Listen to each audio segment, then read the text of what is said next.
sou Adilson Mota de Santana, meu Exato. querido convidado, meu querido, eu fico muito feliz de estar te recebendo aqui, né? Não só porque, naturalmente, eu já te acompanho há um tempo, o seu trabalho, né, o seu desvelo, e também porque nós queremos nos enriquecer essa noite, né?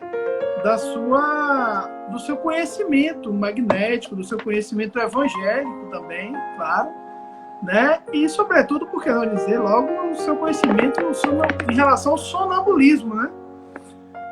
Acerca disso. Então, vamos ver aí, pediria que a gente fizesse uma rápida prece, né, de proteção, né, pelos nossos irmãos espirituais, nossos amigos presentes. Fica à vontade para fazer a prece, como é? Tranquilo? Faço, sim, posso fazer. Tá certo. Senhor Deus de amor e de bondade, obrigado, Senhor, por mais uma oportunidade de estarmos juntos para podermos estudar e aprender cada vez mais a respeito da doutrina espírita, doutrina de luz que ilumina nossos caminhos e nossos espíritos. Nos abençoa, Senhor, no trabalho desta noite, para que ele possa ser útil às pessoas, nos inspira no bem, nos dá o teu amparo, a tua luz, para que tudo transcorra em muita paz, muita fraternidade e aprendizado para todos nós. Que os bons amigos espirituais estejam conosco, em teu nome, que assim seja. Que assim seja, né? Então, Adilson, boa noite, né? Novamente. Boa noite. Vamos ao nosso trabalho, né? Então, assim, em primeiro lugar, eu gostaria de falar, de citar, como eu fiz com o Jacó, semana retrasada eu falei com o Jacó, e às vezes as pessoas acham que os magnetizadores, muitas vezes, né, fazem as coisas de uma forma mecânica. Apesar da gente saber com Allan Kardec e tudo, a codificação, que o amor é a essência do magnetismo também, né? Então tem muito isso. E não só de forma de magnetizar, né, diretamente, no estilo clássico. Então, você tem também um trabalho de benemerência, de ajuda à comunidade, né? E tal, e você faz esse trabalho, você realiza isso com muito amor, com muito carinho e tudo. Eu queria que você falasse um pouquinho disso pra gente também, né? Que é importante. Né? Boa noite, Fernando. Boa noite a todos que estão nos assistindo. Obrigado pelo convite que me fez, por podermos estar aqui conversando a respeito desses temas que são muito gratos a mim. São temas que eu gosto muito de estudar e de conversar. Olha só, o amor é magnetismo e o magnetismo é amor. Tanto é que as pessoas que se amam se atraem uma para a outra, que é o magnetismo que está funcionando.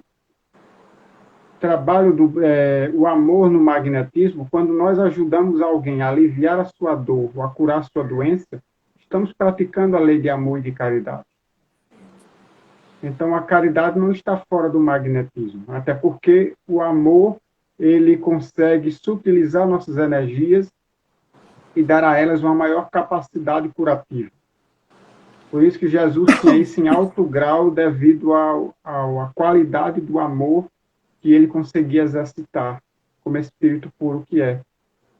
Então, o magnetismo em Jesus era de alta qualidade, porque seu amor também era de alta qualidade.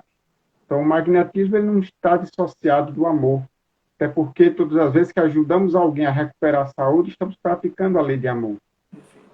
Mas eu participo também, você deve estar se referindo, a um trabalho do que eu participava, aliás, não participo mais, que é o Projeto Pão e Luz, que a nossa instituição realiza há mais de 15 anos, numa comunidade carente aqui da Grande Aracaju, onde são mais de 100 famílias que são assistidas materialmente e espiritualmente, que nós procuramos ajudá-las a educar crianças, jovens, adultos, através do Evangelho, também outras noções cidadãs, por exemplo, para que possamos ajudar essa comunidade de maneira integral.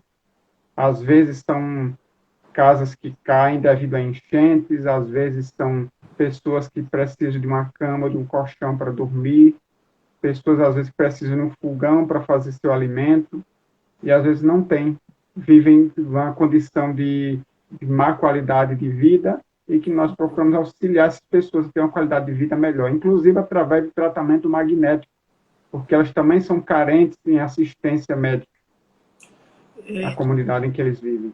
E isso que você me falou agora no final, a ajuda magnética à comunidade carente, me lembrou Deleuze, né?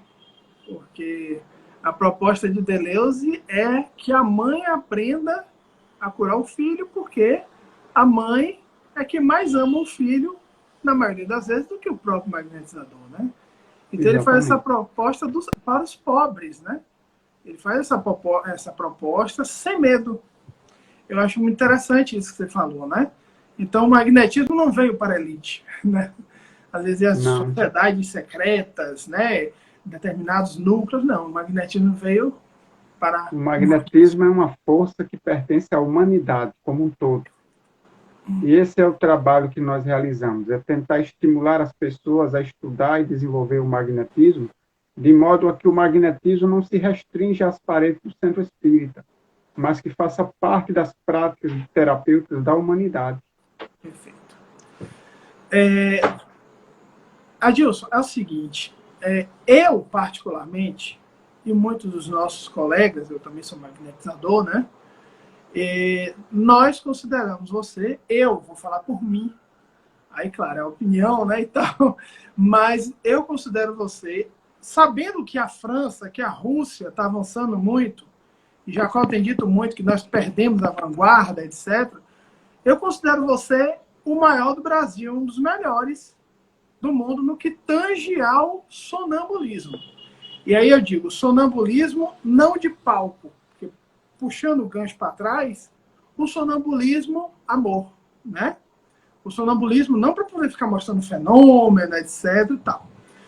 Não que isso também seja totalmente desprezível, mas não é isso. Aí, claro, o Adilson Mota de hoje, que as pessoas estão conhecendo aqui agora e vão assistir esse vídeo, como conheceu o sonambulismo? Olha só, eu vou contar a mesma história que eu contei a Jacó há 15 dias atrás. Foi através de dois fatos. O primeiro era através de duas irmãs que participaram junto comigo durante muitos anos de uma reunião mediúnica que eu coordenava.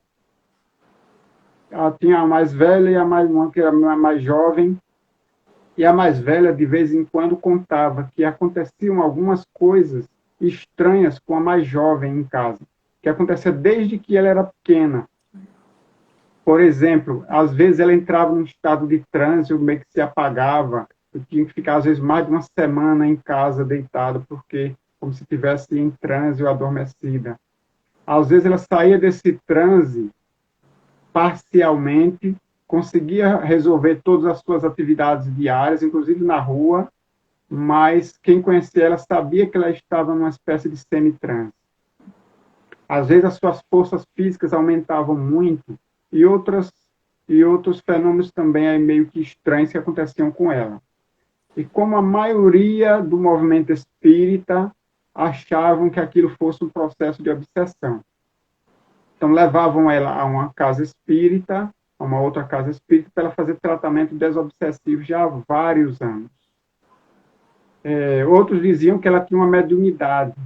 Só que na reunião que nós participávamos há vários anos, durante mais ou menos uns 20 anos, participamos juntos, 3, nenhuma das duas nunca deu qualquer sinal de mediunidade na reunião mediúnica. Mas as pessoas insistiam que ela tinha uma mediunidade que provocava aqueles fenômenos, ou que era um processo de obsessão. Então, eu já tinha lido o livro Magnetismo Espiritual, de Michaelos, que é um livro que eu recomendo muito, que inclusive esteve com a edição esgotada pela FEB, mas pelo que alguém me informou, a FEB lançou uma nova edição desse livro. Fui eu que informei. Foi você, né? Na live de Jacó. Não, alguém me mandou uma mensagem depois, inclusive com a foto de capa nova. Mas, enfim, então eu já tinha lido esse livro e mas não tinha me atentado para os capítulos onde Michaelis vai falar sobre o sonambulismo natural e magnético. Relendo esse livro, quando eu cheguei nesses capítulos finais, eu percebi, então, eu consegui, então, como que caiu a ficha.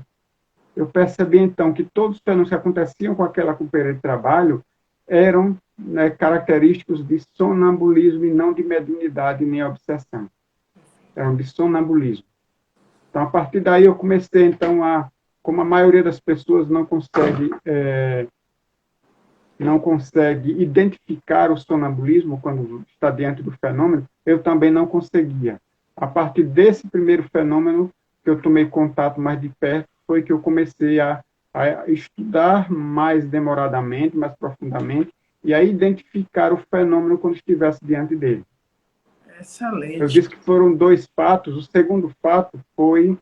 Então, aí eu comecei a estudar um pouco de sonambulismo, reler o livro de Michaelis, buscar em outras obras que falava a respeito, reler no livro dos Espíritos, que já tinha lido várias vezes, mas nunca tinha me atentado no capítulo sobre a emancipação da alma. E aí, então, a partir daí, eu comecei a ler de forma mais atenta a respeito desse tema, que começou a me empolgar. Mas até aí era só teoria. Um segundo fato aconteceu, foi quando eu estava a aplicar o passe. Eu não, aliás, uma companheira magnetizadora estava aplicando um passe em uma jovem, e essa jovem, de vez em quando, aliás, quando ela recebia o passe, ela entrava numa espécie de transe.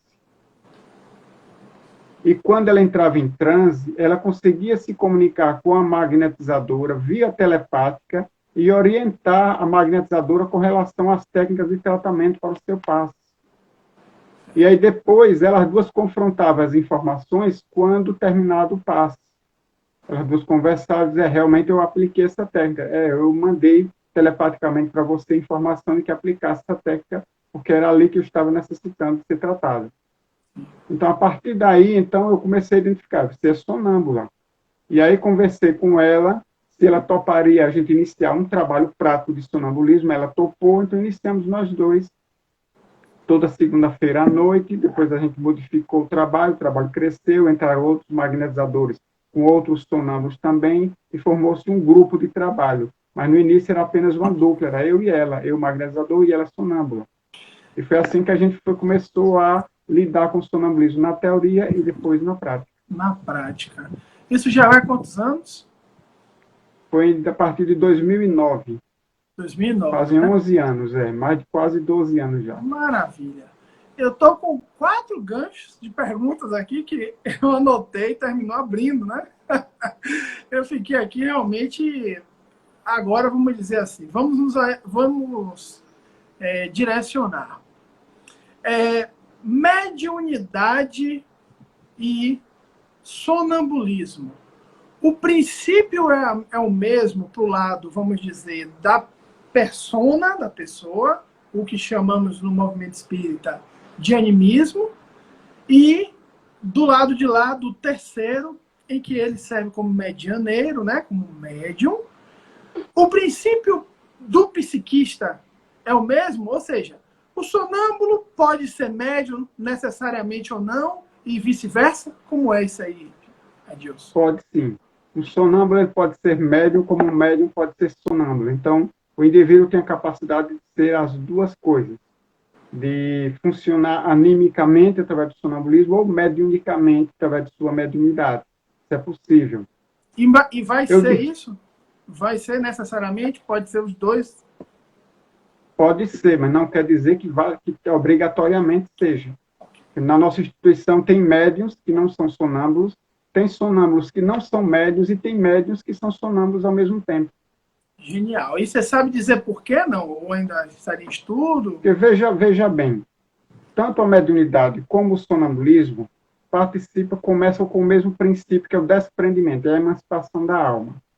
Então, na mediunidade, o médium ele precisa executar o fenômeno de emancipação da alma, ele precisa emancipar-se do corpo, desligar, afrouxar os laços que comandam seu cérebro através do seu perispírito, para que esse perispírito possa se conectar com o de um terceiro, que é um espírito comunicante. Assim, o meu perispírito, com o qual eu comando meu corpo físico, vai, na verdade, se conectar com o perispírito de um espírito comunicante e, através do meu perispírito, ele vai comandar a minha voz, minha escrita, minha visão espiritual, etc. e tal, nos diversos tipos de mediunidade. No sonambulismo, o princípio inicial é o mesmo. O princípio é de emancipação da alma. O espírito que se desprende do corpo físico e se automediuniza. Então, no sonambulismo, há uma automediunidade. Ele se desprende do corpo e, fora do corpo, ele mediuniza seu próprio corpo físico e fala através do seu corpo físico. É como, então, se fosse... Seria como se fosse uma marionete usando... Né, o corpo seria uma marionete, o espírito usaria isso, num grosso modo? Sim, é mais ou menos isso. Ele é marionete de si mesmo. É o espírito comandando o próprio corpo, só que comandando de fora, através de um efeito mediúnico. E não através do efeito de reencarnação, mas através de um efeito mediúnico. Perfeito. E nesse caso, aí eu já ouvi Jacó falando, até brincando, dizendo, vai para Aracaju, né? Vai falar com a Dilson lá. Dá para fechar a mediunidade com magnetismo? Ou fechar sonambulismo também com magnetismo? Não é só desenvolver, fechar não. Como? Vamos dizer assim, selar. Né? A pessoa está com mediunidade e diz... Porque é muito comum, né? Você sabe muito, essa questão do meio espírita, da gente dizer assim, eu não quero ter a mediunidade. Então, o magnetizador, ele começa a se perguntar, pelo menos eu faço muito isso, nesse mundo magnético, do tipo assim, temos alguma ferramenta para aquele que não quer usar a mediunidade, se utilizar de um magnetizador para fechar a humanidade, na mediunidade, ou que está desenvolvendo o sonambulismo e não quer, e o magnetizador atua de alguma forma do mesmo modo para fechar o sonambulismo, usar alguma técnica magnética, etc.? Olha só, o ideal, tanto na mediunidade quanto no sonambulismo, é que ele tenha um desenvolvimento natural, que ele surja, e na medida que ele surge, aí sim você atua para desenvolvê-lo.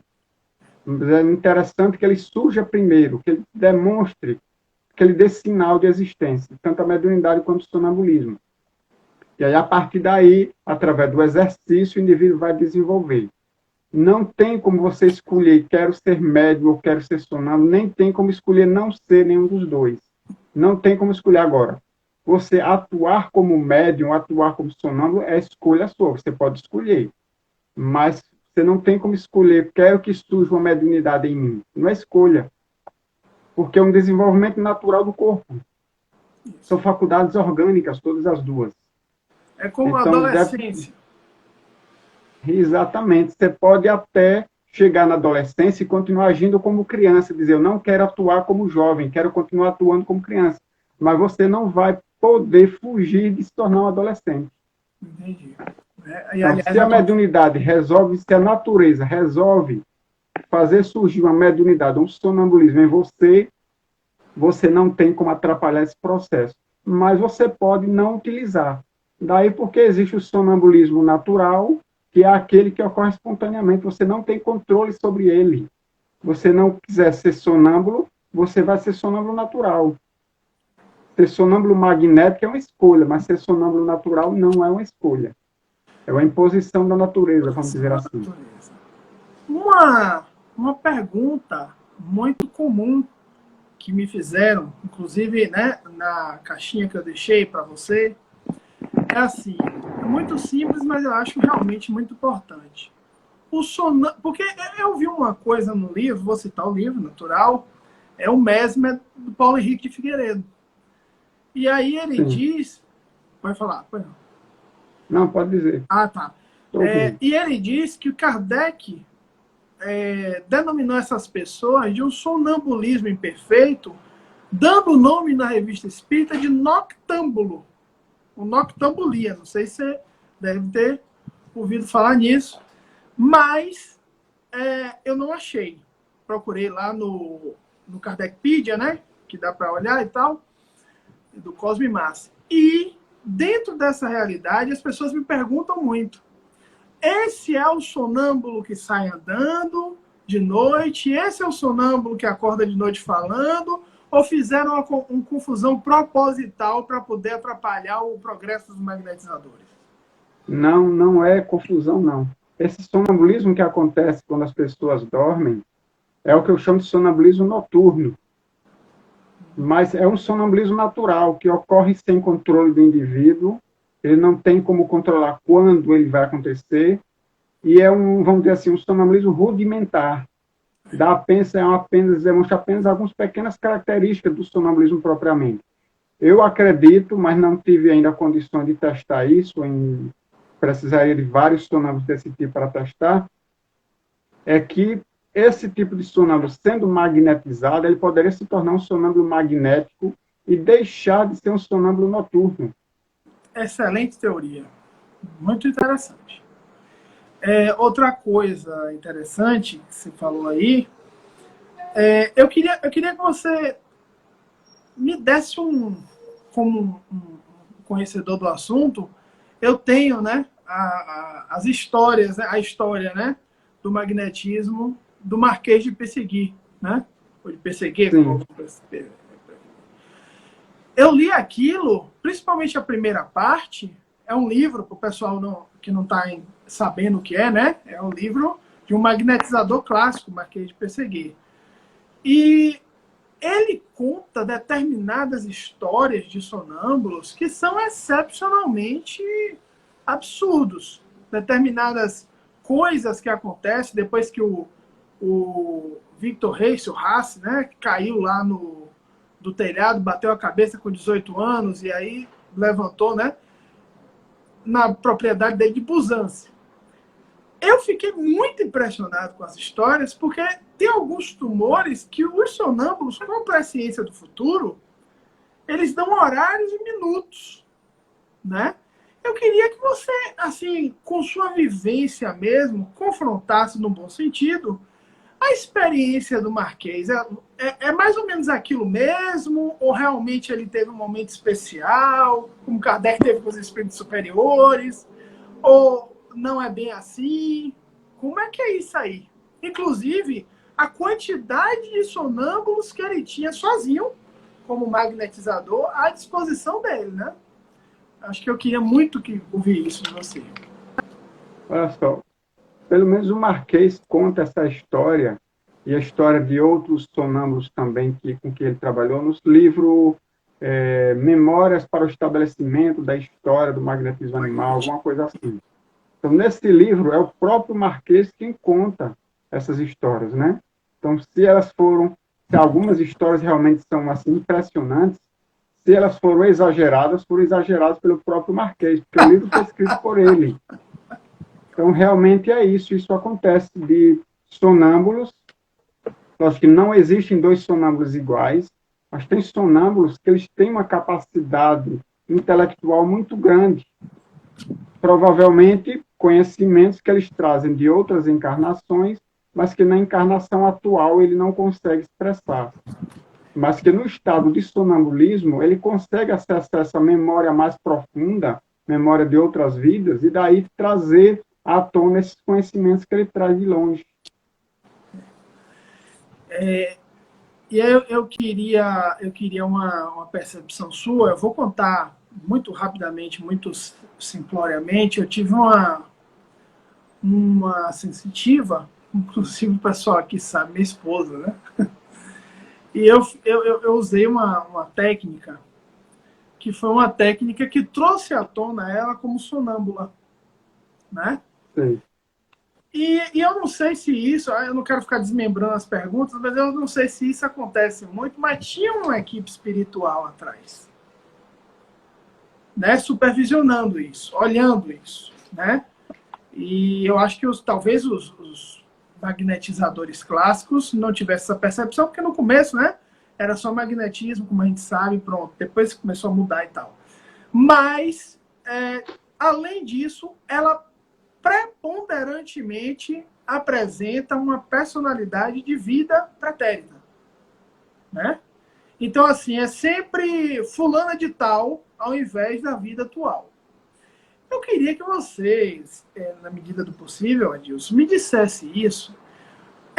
É comum, é sempre que um sonâmbulo se apresenta, por exemplo, como Adilson, ou ele vai se apresentar como Pedro ou João da vida passada e retrasada, que assume aquela, vamos dizer assim, aquele corpo temporariamente? Como é nessa profunda relação que você tem com esse? Olha só, é como eu falei, não existem dois sonâmbulos iguais. Então, cada sonâmbulo vai se manifestar com determinadas características, apesar que o fenômeno é sempre o mesmo, que é o de emancipação da alma. Alguns sonâmbulos, a maioria deles, vai se apresentar com a sua personalidade atual. A maioria deles. Mas alguns têm essa possibilidade de, quando se desprende do corpo físico, como alma, ele consegue acessar a sua personalidade, as memórias de sua personalidade passada e se mostrar como se fosse daquela outra época, naquela outra personalidade. Um autor que estudou bastante isso aí foi o Hermínio Miranda, que é um autor pouquíssimo estudado no meio espírita, mas muito valioso para a gente aprofundar o conhecimento dos fenômenos espíritas e anímicos. Olha aí, Pedro. É exatamente isso mesmo. Né? Eu estava, inclusive, falando hoje a um seguidor, um colega de trabalho, né?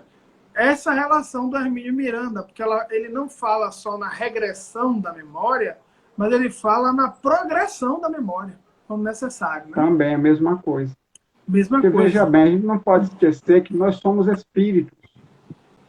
A única diferença entre nós e os desencarnados é que nós temos um corpo físico e eles um corpo espiritual apenas. Então, essa é a grande diferença. As faculdades que eles têm como espíritos, nós também temos. Só que nem todas podemos utilizar, nem com a mesma profundidade e liberdade quanto eles, porque o nosso corpo físico atrapalha, por ser muito grosseiro, de matéria muito grosseira, para esse tipo de fenômeno. Mas quando o indivíduo se emancipa desse corpo, esse corpo deixa de exercer tanta influência sobre a alma. E aí a alma recobra suas faculdades, suas capacidades espirituais. E aí ele consegue enxergar o passado de novo, ele consegue trazer a personalidade dele do passado para o presente, ele consegue enxergar o futuro como os espíritos fazem, ele consegue se comunicar por via telepática, ou seja, a visão da alma e as faculdades da alma que entram em ação quando o corpo tem uma menor interferência sobre a alma. Perfeito, perfeito. Vou aproveitar aqui o nosso querido Felipe, o estudante espírita, ele fez uma pergunta, né? Boa noite. Toda pessoa pode ser colocada via magnetismo em estado sonambúlico ou é uma característica especial do indivíduo? Essa você respondeu lá em Jacó, mas vamos lá. Olha só, o sonambulismo, ele tanto é uma faculdade que depende do organismo como depende do espírito. Então, depende também do organismo físico. Sendo assim, a gente vai deduzir que nem todo mundo tem a possibilidade de ser um sonâmbulo, assim como nem todo mundo tem a possibilidade de ser um médium. Então, é preciso ter a faculdade em germe dentro de si. Agora, essa faculdade ela vai ser desenvolvida mais em uns do que em outros. Umas pessoas vão conseguir desenvolver com muito maior profundidade e outros com mais superficialidade. Mas nem todo mundo vai desenvolver o sonambulismo.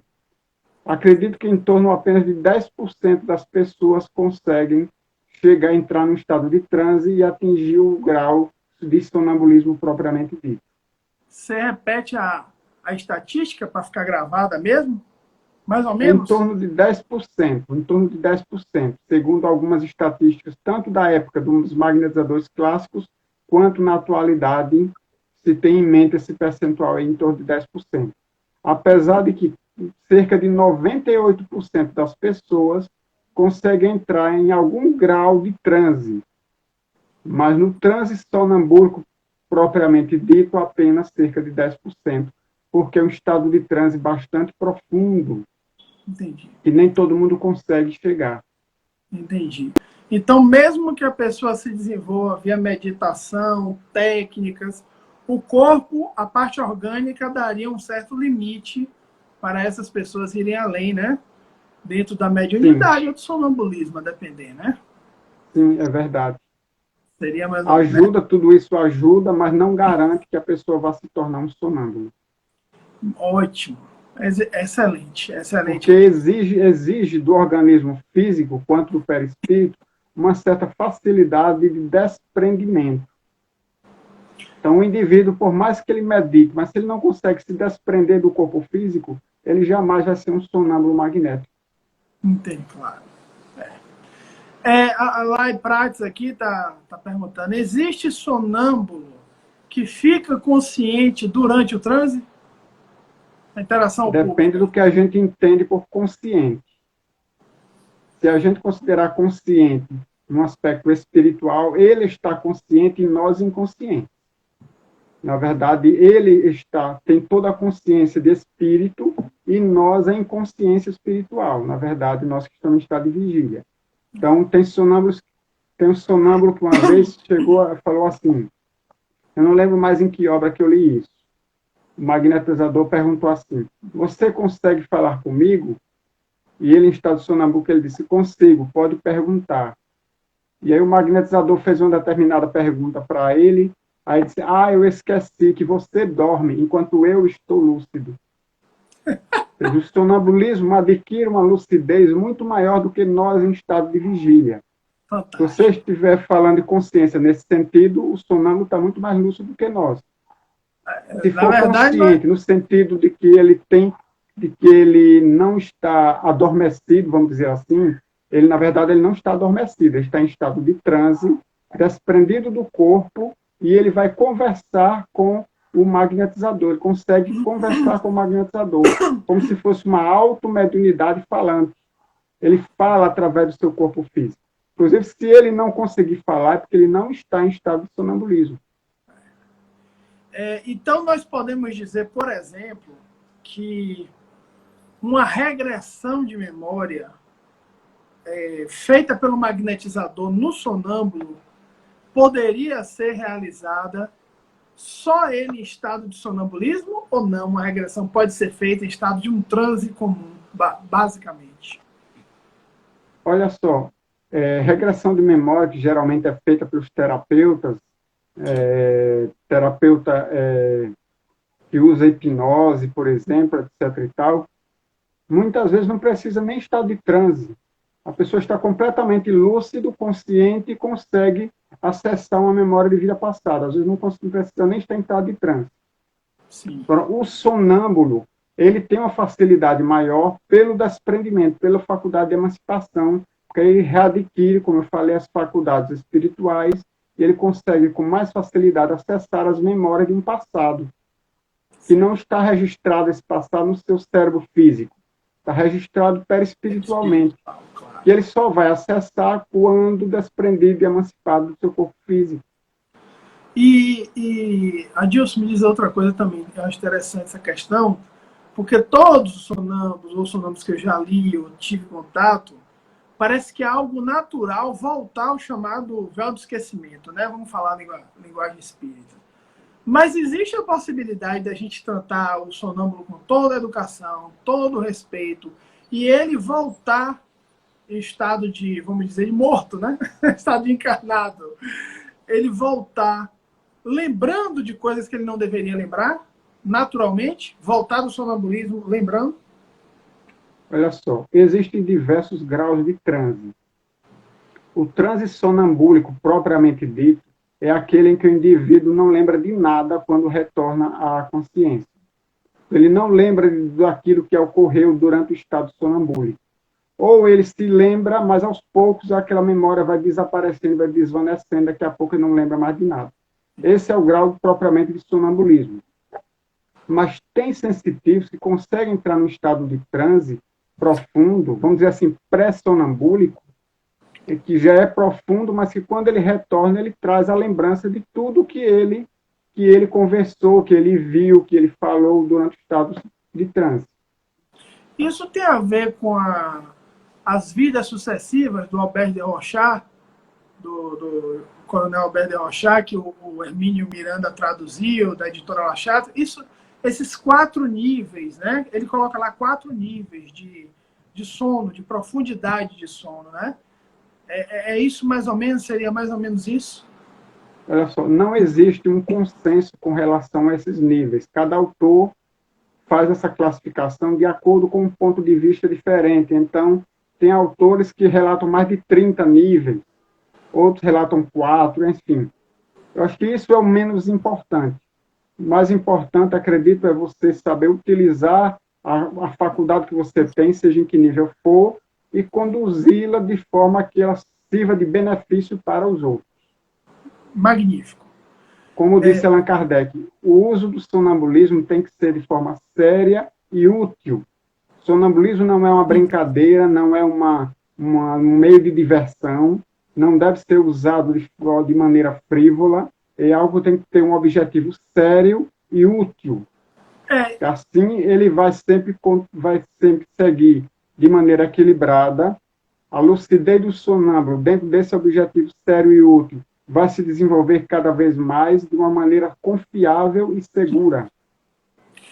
Um sonâmbulo pode naturalmente trocar de magnetizador, ou chamado mestre magnetizador, antigamente era assim, né?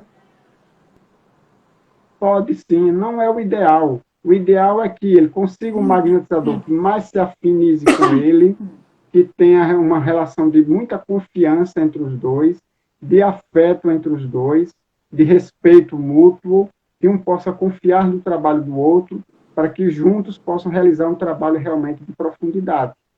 Fazendo isso, cria-se uma relação magnética cada vez mais intensa entre eles dois. Por isso não é interessante mudar para outro magnetizador. Mas pode acontecer daquele sonâmbulo, aquele magnetizador não poder mais trabalharem juntos e ele ter que buscar formar uma dupla diferente. Isso pode acontecer, só que acaba a faculdade dando uma retroagida provisória, temporária, até que haja uma readaptação com esse novo magnetizador e aí o trabalho começa a fluir novamente. Perfeito, perfeito. Outra coisa também, o magnetizador seria uma espécie de regra de 2, vamos falar assim. Ele poderia ter mais de um sonâmbulo, ou o ideal é que ele tenha só o manejo com um sonâmbulo específico? Olha só, eu sempre trabalhei com sonâmbulo só, mas há essa possibilidade sim. Desde que ele tenha energia suficiente para isso e tempo para trabalhar com vários, ele pode... Só uma coisa, eu queria muito fazer isso, né? Mas eu vou fazer um gracejo aqui, né? Você vai entender muito bem. Existe Kardec falando de sonambulismo? Ou é delírio nosso? Kardec o quê? Não entendi. Existe Kardec, ao contrário do que outros falam, pregam por aí, essa é a provocação, né? Existe realmente Kardec tratando de sonambulismo ou é delírio nosso aqui? Olha, eu estou fazendo um trabalho de compilação, estou reunindo todo o material de Kardec sobre fenômenos de emancipação da alma para fechar num volume só, para reunir todo esse texto aí. Posso lhe dizer que a quantidade de material que Kardec escreveu sobre sonambulismo e fenômenos de emancipação da alma é imensa. Basta começar por ler o capítulo 8º da segunda parte do Livro dos Espíritos. É todo sobre a emancipação da alma. Ali já foi o primeiro ponto que Kardec escreveu sobre sonambulismo, foi ali. Depois a gente vai encontrar mediunidade sonambúlica no Livro dos Médiuns. Vai encontrar no livro Obras Póstumas um capítulo inteiro sobre isso aí, sobre vista da alma, algo desse tipo. E na Revista Espírita vai encontrar dezenas de artigos sobre esses fenômenos. Perfeito. Então, esse é o livro que você vai lançar? Não. Isso aí não é um livro. Eu vou apenas juntar os textos de Kardec em PDF. Não vou publicar. Vou extrair da Revista Espírita e juntar para formar uma espécie de apostila. Maravilha. Para que quem queira ler Kardec sobre fenômenos de emancipação da alma esteja lá todos os textos da Revista Espírita juntos. Organizado. É isso que eu vou fazer, exatamente. Se você quiser publicar, eu estou comprando, viu? Não é interesse em publicar isso, não, até porque são textos de Kardec. Mas não são meus. tudo bem. É certo. Outra coisa, né? O que a Dilson Mota, que leu, que estudou, em específico de melhor, orientaria-nos a estudar sobre sonambulismo? Quais as obras? Bibliografia. Foi bom você falar nisso, porque assim, a melhor coisa é a gente estudar e desenvolver o próprio conhecimento. Perfeito. E quando você me pediu para a gente fazer uma live de 2 horas, eu pensei, mas isso não vai dar certo, é contraproducente. Porque quando a gente fala, quem ouve, segundo algumas pesquisas, aprende apenas cerca de 5%. Mas quando você desenvolve seu próprio estudo a respeito do tema, você nunca mais vai esquecer aquilo que você está aprendendo. É verdade. E você consegue entender o mecanismo da emancipação da alma, você consegue entender qualquer outro fenômeno, anímico ou mediúnico, ou magnético, consegue entender. Então, me ouvir falar durante 2 horas seria muito cansativo para quem ouve, e se aprenderia muito pouco. O ideal é que cada um vai estudar, pegue as obras e vai estudar e desenvolver, praticar e desenvolver o próprio conhecimento, porque assim não vão esquecer jamais do que aprenderam. Então, as obras que eu recomendo. E eu também, só fazendo um adendo aqui, me desculpe, eu não pensei mesmo que essa live, eu sabia que ia ser rica, o assunto já é rico, mas eu não pensei que essa live ia ser tão rica, tão promissora. Realmente, 2 horas é um compacto de informações realmente muito grande. Mas vamos lá. Mesmo que a gente falasse aqui durante 10 horas sobre o tema, ainda estaremos nos assuntos mais básicos sobre o sonambulismo, porque o tema é muito vasto. Não dá para tratar em uma live, por mais longa que ela seja. Então, o ideal é que as pessoas... O que eu espero dessa live é que as pessoas comecem a tomar gosto por esse assunto e comecem a estudar. Comecem a procurar as obras que falam sobre o assunto para estudar. Então, vamos lá. Livro dos Espíritos, capítulo 8º da segunda parte, Emancipação da Alma. Ok. Revista Espírita, você vai encontrar dezenas de artigos espalhados pela Revista Espírita sobre esse assunto.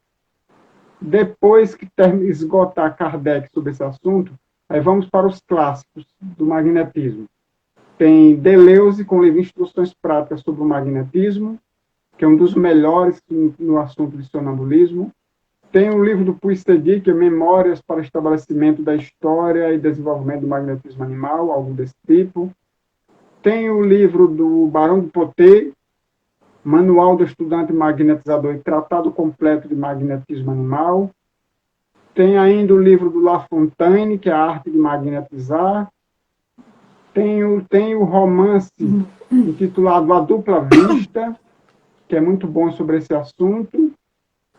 Tem o meu livro, que infelizmente está esgotado, que é Saúde e Doença, que também tem capítulos sobre sonambulismo. Exatamente, esse daí. Ele começa falando sobre sonambulismo, esse livro. Apesar de que o tema central não é esse. Vou postar, vai ser a próxima postagem, já. Vamos lá. Ok.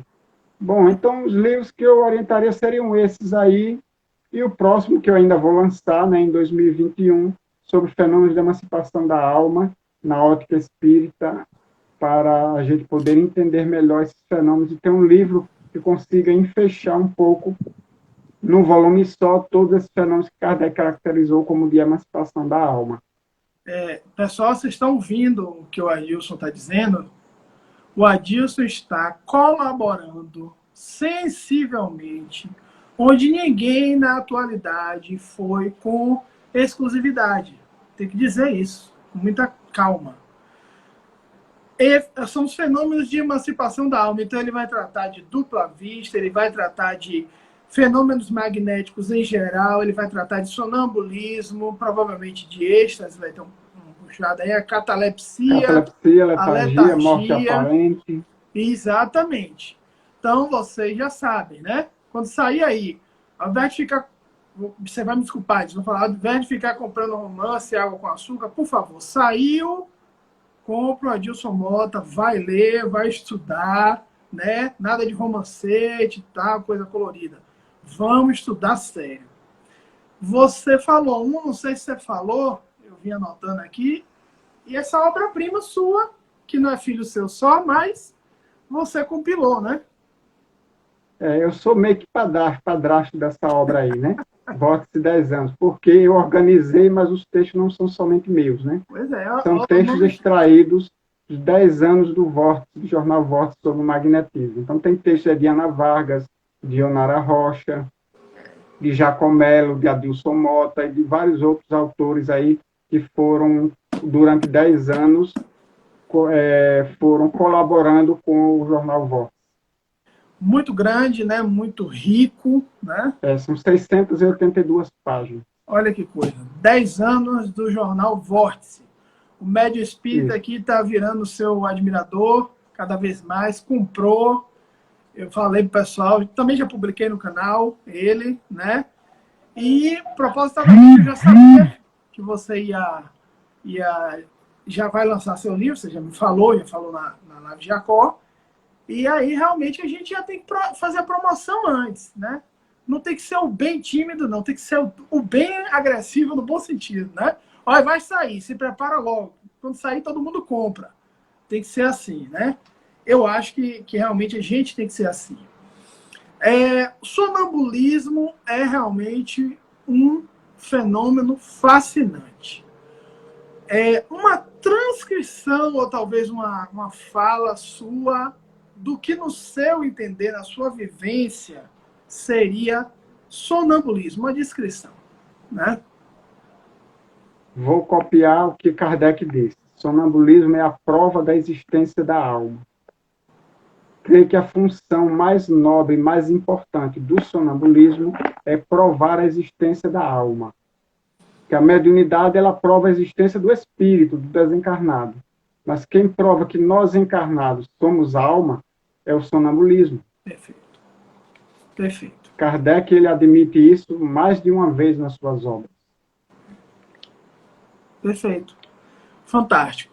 Aí vem o nosso médio iniciante e pergunta: a gente poderia dizer que o ego dorme enquanto o eu superior desperta no sonambulismo? Depende do que você chama de ego e de eu superior. Na linguagem espírita, eu diria que o corpo dorme. Na verdade, o corpo não dorme porque ele continua falando. O espírito desperta fora do corpo e fala através desse corpo. Então, o corpo não dorme, mas o espírito desperta. Sim. Porque, só complementando a informação, aonde o corpo dorme e o espírito desperta é no sono. No sono, o corpo dorme e o espírito desperta. Mas no sonambulismo, o espírito desperta enquanto o corpo se torna instrumento desse espírito. Entendi. Essa seria a diferença entre o sono e o sonambulismo. Exatamente, que os espíritos disseram que o sono seria um sonambulismo imperfeito. Entendi, perfeito. Então eu queria que você, aproveitando, né? Ninguém aqui é freudiano, Jacó é, né? Eu oscila, mas assim, a visão espírita de sonho, onde é que está localizada? Eu sei que está localizada topograficamente lá no Livro dos Espíritos, parte 2, capítulo 8. Você já falou isso, eu também. Exatamente, a partir da questão 400. Perfeito. Mas assim, onde é que vem o sonho? Ele vem na saída do corpo, ou ele só vem no sono, ou no sonambulismo ele também vem como sonho? Não, no sonambulismo não, porque o sonâmbulo tem uma lucidez muito grande como espírito. E o sonho geralmente é algo muito nebuloso, muito vago na maioria das vezes, não tem a mesma lucidez que existe no sonambulismo. Então há essa diferença. O sonho é a vivência do espírito fora do corpo físico, enquanto o corpo dorme. O corpo está dormindo e o espírito vai encontrar-se com outros espíritos, vai perambular, vai aprender, vai trabalhar, vai fazer maldades, vai como é que se diz? Vai vaguear, né, por aí, vaguear. Elaborar corrupções, elaborar coisas ruins para fazer, guerras, projetar coisas ruins, enfim, de acordo com a índole de cada um. Sim. E isso pode alcançar a memória física de forma superficial, deixando aquelas imagens que a gente chama de sonhos. São, na verdade, as lembranças fragmentárias e muitas vezes simbólicas das vivências do espírito fora do corpo, enquanto o corpo está dormindo. Isso é o sonho. E o sonho imaginativo, aquele que não existiu, aquele que você dormiu e, na verdade, você imaginou, às vezes não tem pé nem cabeça, e aí eu estou levando em consideração sendo imaginativo mesmo. Onde é que fica aí? Certo. Às vezes os sonhos não têm pé nem cabeça, mas às vezes ele tem sentido, porque muitas vezes eles são simbólicos. Então, à primeira vista, parece que tem pé nem cabeça, mas se a gente conseguisse desvendar aquele simbolismo, a gente vai ver que ele faz muito sentido. Mas existe também o sonho imaginativo, mas veja bem, ele é imaginativo para nós que estamos a observar, mas para aquele espírito que vivenciou não é imaginativo, é uma realidade para ele. Mas porque, veja bem, o pensamento é criador. Então, quando o espírito pensa em algo, ele cria uma realidade temporária, que só vai persistir enquanto ele manter aquele foco, mas é uma realidade para ele. Parece sem pé nem cabeça para nós que estamos de fora observando a narrativa, e para nós parece ser imaginativo, mas na verdade foi uma criação daquele espírito com seu pensamento. Ele criou uma realidade em que ele esteve imerso durante aqueles momentos de sono, depois ele sai. Perfeição. Seria então aquela ideia do co-criador em plano menor, que o André Luiz falou, né? Em que nós estaríamos Exato. criando forma, pensamento, né? Fomentando todos nós espíritos somos co-criadores. Exatamente. E o sonâmbulo, ele tem essa capacidade co-criadora bem maior do que as outras pessoas. Por quê? Porque como ele está num transe profundo, ele se emancipa do corpo, então o corpo vai ter pouca influência sobre a faculdade da alma. Perfeito. Vai sofrer algumas restrições, mas ele vai ter uma certa liberdade. Então, ele consegue imaginar cenários, criar mundos que podem ser fantásticos ou não, sair da sua imaginação. O que é imaginação? Imaginação é o pensamento do indivíduo, sair da sua realidade íntima para fora, para o exterior. O espírito, quando ele pensa, ele projeta para fora de si o seu pensamento, que se torna uma realidade em que ele emerge. Perfeito. Então, esse é o pensamento. Da mesma maneira que os espíritos encarnados constroem seus mundos de acordo com o seu padrão de pensamento. É verdade. Em relação a, vamos dizer assim, determinadas técnicas, vamos agora um pouco prática, né? Questão prática. Eu até vi em Deleuze fazendo uma crítica para aquelas pessoas que colocam a imposição de mão muito forte e usinam, né? Ele não fala isso na época, mas colocam a imposição de mão muito forte e forçam o sonambulismo. Ele diz que o sonambulismo deve ir de uma forma natural. Está no capítulo 5, estou até com ele aqui, foi para lá, né? Aqui o Deleuze, né? A última edição, tal, do Jacó. Mas ele dizendo o seguinte: partidos que podemos tomar do sonambulismo, né? Isso. Que é justamente, né? É você ver as partes, a visão de raio-x, né? Você vê as partes que estão doentes, você indicar obsessores, você mil e uma coisas, né? A utilidade sonâmbula. Mas dentro dessa realidade, como eu posso magneticamente provocar o sonâmbulo? Mais ou menos, não precisa ser, que aí seria uma aula, mas quais passes longitudinais, dispersivos, né? Frontais? A técnica para desenvolvimento ou para provocação do sonambulismo, como eu falei, o sonambulismo você não deve provocar em quem ainda não tenha demonstrado nenhum sinal da sua existência. Então é interessante que primeiro o sonambulismo ele se demonstre, ele mostre os primeiros sinais, aí só na prática. Não tem como você reconhecer por determinados sinais exteriores que a pessoa pode ser sonâmbula, só testando mesmo. Apesar de que há algumas pessoas, algumas situações que levam a crer que aquela pessoa tem uma maior facilidade para se tornar um sonâmbulo, como pessoas que já se desdobram, pessoas que já são médiums, pessoas que às vezes se sentem fora de si, fora do corpo, como se estivessem em outro lugar. pessoas que possuem sonambulismo noturno, acredito que todas essas têm uma maior propensão a se tornarem sonâmbulas quando magnetizadas. E aí o que vai acontecer, o ideal é a concentração. Existem várias técnicas diferentes, cada magnetizador utilizava sua maneira. Eu faço uma concentração longitudinal, da cabeça aos pés. Eu vou concentrando lentamente, da cabeça aos pés do indivíduo, e aí o tempo é variável, vai de 10 a 20 minutos. De fluido, é isso? Isso, vai saturando o indivíduo de fluido, mas o mais importante... E vai sentindo o contato. Isso é feito antes. Você estabelece a relação magnética com o sonâmbulo, começa a fazer as concentrações fluídicas nele, durante cerca de 10 a 20 minutos. Mais do que isso, acredito que não é necessário. Se não conseguiu nada, creio que o ideal é você deixar para uma próxima oportunidade, dar continuidade, fazer um novo teste se quiser. Mas acredito que esse tempo seja o ideal, entre 10 a 20 minutos, sempre fazendo concentrações de modo lento, para que ele vá absorvendo aquele fluido que vai primeiramente sensibilizar todo o seu sistema nervoso e depois vai se acumulando no perispírito. Inicialmente nos níveis mais densos do perispírito e depois em níveis mais sutis do perispírito do indivíduo. E assim ele vai conseguindo assim, uma facilidade de desprendimento para que comece a se demonstrar ali o fenômeno do sonambulismo magnético. Uma coisa muito importante é a vontade do magnetizador. Não adianta só encher ele de fluido. Você tem que querer que ele se sonambulize.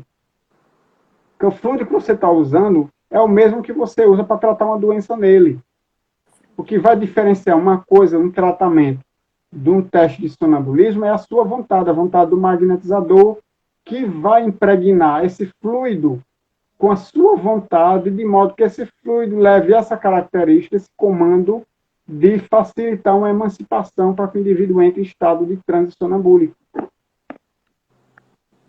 Da mesma maneira que o meu fluido vital, meu fluido magnético, o fluido vital, ele é o intermediário entre a minha vontade e meu corpo físico, ele vai ser o meu intermediário entre a minha vontade de magnetizador, e o sonâmbulo.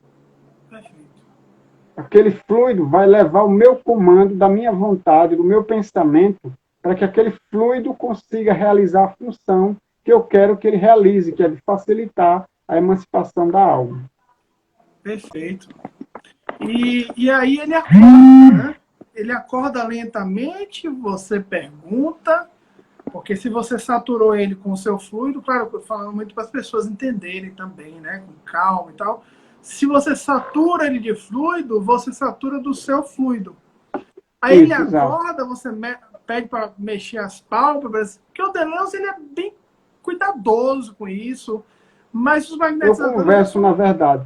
Eu magnetizo durante um certo tempo, e aí eu dou uma paradinha e converso com ele. Pergunto se ele já consegue conversar comigo. Se ele não responder nada, ou se ele responder com dificuldade, eu continuo a magnetizá-lo até que ele consiga falar comigo com uma certa facilidade. E aí eu sei que ele está já num nível adequado para a gente estabelecer um diálogo. E aí você deixa ele se levantar, caminhar? Não, veja bem, isso depende do como você vai direcionar o seu trabalho, né? Porque Sim. Aí não existe uma forma padrão para fazer isso. Nós, na nossa instituição, costumamos utilizar as macas. O sonâmbulo fica deitado na maca porque é mais cômodo para ele e mais cômodo para o magnetizador também. O longitudinal não dobra na perna. Não, o longitudinal vai da cabeça até a ponta dos pés. Exatamente. E aí, quando ele atinge um nível adequado para diálogo, ele permanece deitado na maca e eu estabeleço um diálogo com ele para que eu receba dele as informações que eu gostaria de receber. Por exemplo, verificar a situação de um determinado paciente da instituição. Que aí ele começa a utilizar a vista da alma, que ele tem nesse momento a possibilidade de utilizar, para que ele enxergue esse doente onde ele esteja e me diga quais são as desarmonias, quais os órgãos afetados, que ele me diga uma forma de tratamento mais adequada, de forma que nós possamos, em outro momento, tratar aquele paciente de uma forma mais bem direcionada. Seria um tratamento à distância muito mais aberto e muito mais profundo de informações, né? Da forma como nós fazemos hoje, é de informações, que não é propriamente um tratamento, é mais um diagnóstico e orientação da forma de tratamento adequado. O tratamento vai ser realizado pelos magnetizadores nos dias de tratamento, que são diferentes dos dias, mas se pode fazer isso de maneira, através do próprio sonâmbulo também se pode fazer isso. Nós não realizamos assim na nossa instituição, mas é perfeitamente possível. Você colocar o indivíduo em estado sonambúlico, pedir para ele ir até o doente e lá aplicar um passe naquele doente à distância, que não vai ser à distância, na verdade. Ele vai até lá e vai estar presencial aplicando um passe, só que não será visto e talvez não será também sentido pelo doente, mas ele estará lá, frente ao doente, aplicando esse passe. Perfeito. Então, Perfeitamente possível que isso seja realizado. Isso é uma maravilha muito grande. Não tem o que se discutir. E me diz uma coisa, quais são as mais comuns faculdades do sonâmbulo? Você falou uma ou duas já, mas quais são as mais comuns e as mais incomuns que você viu? Eu só não sei se são incomuns, mas as que mais a gente encontra, pelo menos no nosso grupo no Paulo de Tarso, né, aqui em Aracaju, visão à distância, que é uma dupla vista que todo sonâmbulo tem, e consegue enxergar as coisas que estão longe do corpo físico. Conversa telepática não é tão comum, mas alguns sonâmbulos possuem essa faculdade, poder se comunicar somente pelo pensamento. A insensibilidade física, também assim, eu não encontrei com muita frequência, mas em alguns sonâmbulos sim. Eu encontrei. Você tocar no braço, por exemplo, do sonâmbulo, ele não sentia absolutamente nada. Uma sonâmbula que eu trabalhei, ela dizia assim, eu não estou sentindo, mas eu percebo que você está me tocando. Eu percebo o toque, mas eu não sinto o toque. Perfeito. Mas ela sabia que estava sendo tocada. Maravilha. A Laiane Prates aqui pergunta, Adilson, existe algum tipo de risco para o sonâmbulo? É uma sonâmbula. Né? Risco no sentido de... A gente sabe do cordão de prata, sabe de tudo isso, mas pode desencarnar? Pode vir a desencarnar? Não, desencarnar eu não acredito que isso possa acontecer, não. Mas risco sempre existe quando o sonâmbulo é mal conduzido ou quando o magnetizador e sonâmbulo, ou um ou outro, ou os dois, estão mal preparados. Aí sempre existe algum risco. Como eu falei, não é uma brincadeira, não é uma faculdade para se usar como curiosidade ou meio de diversão. É uma faculdade muito séria e mal conduzida pode provocar lesões perispirituais, dificuldades energéticas ou até mesmo cerebrais no sonâmbulo. Porque ele é muito sensível, naquele momento ele vai estar com a sensibilidade aflorada muito grande. Então ele não deve ser perturbado nessa sensibilidade.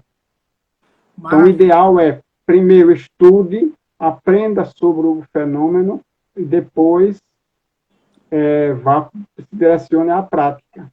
Seria mais ou menos, você quer ser cirurgião, não vá fazer a cirurgia para depois pegar o livro, né? Exatamente. Vá aprender primeiro a ser médico para depois você pegar no bisturi e fazer a cirurgia. Exato. Eu vou aproveitar o pessoal aqui, que o pessoal está com muita vontade de você. Olha, o Paulo Cunha, ele é um grande magnetizador. É daqui, da Bahia, de Salvador e tal. E ele está dizendo aqui, peça a ele para comentar os passes dispersivos no sonambulismo magnético. Eu sei que você adora o público também conversar conosco, então a gente fazendo essa sinergia aí, ele está pedindo isso, os dispersivos no sonambulismo magnético. Os dispersivos, geralmente, a gente utiliza no final do processo, para trazer o sonâmbulo de volta ao estado de vigília. Excelente. Então, se no início, para colocar em sonambulismo, eu usei a concentração, no final eu vou usar a dispersão nas mesmas regiões em que eu concentrei, eu irei dispersar, ou seja, da cabeça aos pés. Se eu fiz alguma concentração mais localizada durante o processo, eu vou dispersar naquela região da mesma forma, ao final, para quê? Para que aqueles fluidos que ficarem impregnados no sonâmbulo, que não foram gastos pelo processo sonambúlico, ou que não foram dispersados ainda naturalmente, que possam ser dispersados de modo a que ele possa se reintegrar ao seu corpo físico outra vez. Perfeito. Existe algum risco para o sonambulismo pós-transe? Lá em Pates pergunta. Olha, o risco são os que eu falei há pouco, né? Que aqueles que vêm dos objetivos menos sérios, ou então aqueles riscos que vêm da ignorância, da falta de conhecimento. É necessário estudar primeiro, para depois se lançar à prática, para que possa, diante das dificuldades que vão surgir, com certeza, elas não sejam tão amedrontadoras, vamos dizer assim. Excelente. É preciso, na prática, se lançar com confiança, com certa ousadia, com coragem, com confiança, de modo que você consiga desenvolver o trabalho, senão você acaba com medo e não sai do lugar, vai ficar a vida inteira somente na teoria, sem nunca ter a coragem de colocar um pé na prática. Exatamente. Frequência espiritual. Como saber se a pessoa está no estado sonambúlico ou no processo mediúnico? Isso é fácil, né? Mas vai lá. Pelo diálogo. Claro. Pelo diálogo. O sonâmbulo ele vai se referir a ele em primeira pessoa. Já se for um espírito, vai se referir como se fosse um outro, um terceiro, né? O espírito, não for, se for ele mesmo em estado de sonambúlico, ele não vai dizer, eu sou um espírito de fulano de tal. Ele vai dizer, ele vai citar o próprio nome dele. E aí eu vou pegar o gancho dela rapidinho e dizer o seguinte. E se ela disser, ao invés, eu sou Adilson, ela disser assim, eu sou João, e for uma vida passada de Adilson, não complica um pouco com essa questão do processo mediúnico, não? O ideal é a gente não tirar nunca conclusões precipitadas, mas analisar, dialogar, ouvir bastante, para que possa, aos poucos, ir tirando a sua conclusão mais correta. Porque tudo isso aí são possibilidades que podem realmente acontecer. Então, o ideal é que não se tire nenhuma conclusão apressada, para não correr o risco de errar a conclusão, de seguir a conclusão errada e acabar dando um direcionamento errado ao fenômeno. Então, escute com atenção. Se for preciso fazer isso em mais de uma sessão, faça isso em mais de uma sessão, ouvindo bastante, dialogando, analisando cada detalhe para que possa tirar a conclusão acertada. Adilson, me diz uma coisa. Você teve acesso até em francês mesmo, ou em português? Você leu, por exemplo, o Tratado de Sonambulismo do Dr. Bertrand? Vou dar um exemplo. Teve acesso a outras obras? Não tive. Não teve, não leu. Não. Primeiro, porque eu não sei francês. Segundo, porque não existe a tradução para o português. Exato. Ou se existe, eu não tenho conhecimento. Existe. Depois você me manda dizer aí como é que eu faço para adquirir. Não dá para adquirir. Eu falei com o Jacó e ele obteve a mesma resposta. É público isso, né? O Paulo Henrique de Figueiredo disse que traduziu 27 magnetizadores, porém, como são fluidistas, a gente não tem direito, ele não vai disponibilizar os PDFs. Mas é um direito que a pessoa tem, claro. Muito bom, mas pelo menos ele publicar, depois a gente adquire o livro para ler. Pois é. Se quiser mandar um e-mail, tá aí a dica, né? Para ver se ele manda. Outra coisa que eu acho interessante. Como é que fica aquela ideia que os magnetizadores falavam tanto, se preocupavam tanto na época de Mesmer, do inferno das convulsões, ou convulsões magnéticas? Para quem não sabe, né? Um magnetizado não deve, por orientação, bom senso, ficar do lado do outro. Magnetizado muito perto, colado durante um bom tempo. Você faz aquele... Pode entrar num estado de convulsão, né? Parece uma loucura. A instituição lá que você trabalha, como é o método de trabalho e como é essa? Vai para casa? Porque na instituição onde eu trabalho toma aguinha, vai em paz e vai repousar em casa. Como é que é isso aí? Acredito que é assim em todos os locais, né? Em todos os centros espíritos, o indivíduo recebe seu passe, faz seu tratamento magnético, toma água, pega sua garrafa de água para tomar durante a semana e leva para casa e vai embora, né? O sonâmbulo... seja isso em todas as casas espíritas, né? O sonâmbulo magnetiza a água? Sonâmbulo? Ou é o magnetizador? Não, como sonâmbulo não. Veja bem, Aí nós estamos falando de outra coisa, estou falando de tratamento magnético, não estou Sim, falando de sim, sonambulismo. sim. Tratamento magnético é um trabalho, o trabalho sonambúlico é outro. Então, Certo, no você falou. tratamento magnético, o indivíduo recebe o passe, toma seu copinho de água e vai para casa. Sim. É o magnetizador que aplica o seu passe que magnetiza sua água. Então não tem Hum, sonâmbulo naquele dia ali. ok. Aquele dia não tem sonâmbulo. O trabalho de Sim, sonambulismo num outro dia diferente, onde não há magnetização da água porque não há tratamento. Há um sim. trabalho de sonambulismo de investigação, na verdade. Certo. Assim, geralmente o sonâmbulo ele comenta assim, os odores da. Odores não, a luz da água, né? Estou me referindo aqui a Vidente de Prevost, que é uma obra de base, o pessoal às vezes nem tem uma noção, mas é bom ficar aí ele vê a cor da água, né? Então o sonâmbulo vê a cor, a luminosidade, né? A visão diferenciada do sonâmbulo. Já aconteceu de alguém dizer assim, olha, Adilson, isso aqui tá meio, né? Você se comunica telepaticamente com o sonâmbulo. Você já falou isso lá. Olha só, quem primeiro atestou a existência do fluido magnético foram os sonâmbulos através da visão. Os magnetizadores muitas vezes magnetizavam várias garrafas de água ou algumas garrafas de água, misturavam com outras não magnetizadas e o sonâmbulo conseguia identificar quais daquelas garrafas tinham água magnetizada e quais que não tinham. Então, quem primeiro atestou a existência do fluido magnético foram os sonâmbulos.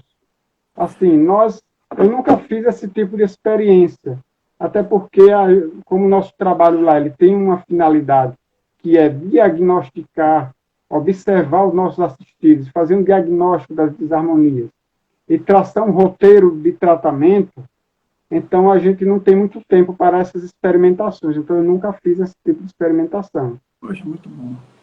O médium iniciante pergunta: existe um tempo certo ou seguro para manter a pessoa em estado sonambúlico? Acho que ele fala em distância, né? Que a pessoa está em transe. E eu acho que eu vou estender a pergunta para o tempo normal, né? Tipo dias, semanas, anos. Acontece alguma coisa para ele não voltar ou ele continua e tal? Acho que bem aberto para você aí. Olha, conosco nunca aconteceu do sonâmbulo não voltar, não. Todos Não, eles voltaram. não é isso não. Terminou o Assim, trabalho, todos estão de volta. Agora, sim, existe um tempo? Não, não existe um tempo padrão para isso. Mas não podemos esquecer que todo exercício desgasta, todo exercício cansa, fatiga, todo exercício gasta energia. Então, exercitar o sonambulismo também desgasta o sonâmbulo. Inclusive, tem alguns deles que dizem assim, olha, vamos encerrar o trabalho porque isso já está me desgastando muito. Ele pede para o trabalho ser encerrado naquele momento. Ele próprio percebe suas energias entrando em baixo e que a partir dali ele já está muito desgastado. Ele pede para ser encerrado o trabalho naquele momento ali.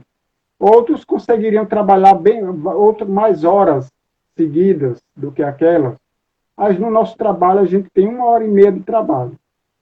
fantástico. 1 hora e meia, onde é feita uma leitura do Evangelho, uma prece coletiva, alguns comentários básicos do que foi lido, algumas instruções básicas para o trabalho da noite, o tempo de magnetização dos sonâmbulos e o tempo de investigação com eles em estado de sonambulismo.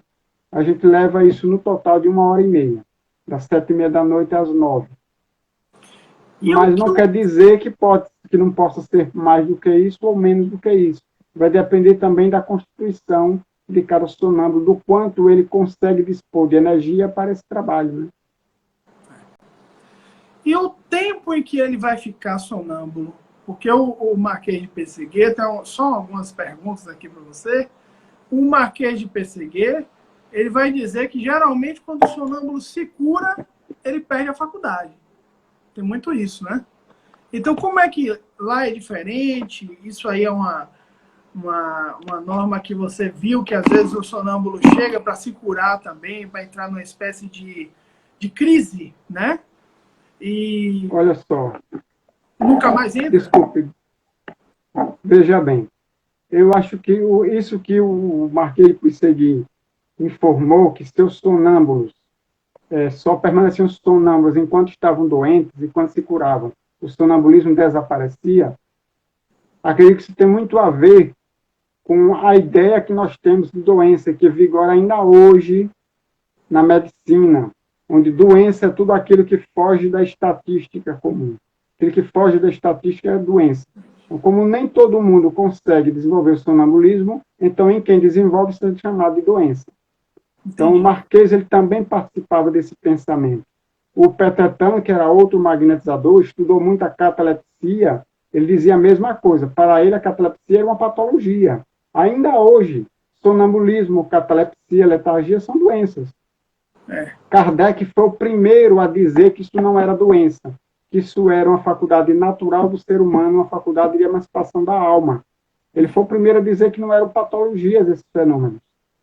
Então, acredito que o Marquês, ou ele participava desse pensamento da época, que vigora ainda hoje, ou ele teve alguma falha de observação, porque ele mesmo, já no finalzinho do livro, ele vai dizer que ouviu falar de sonâmbulos que existem em outro lugar, que mesmo depois de curados, continuavam mantendo a faculdade.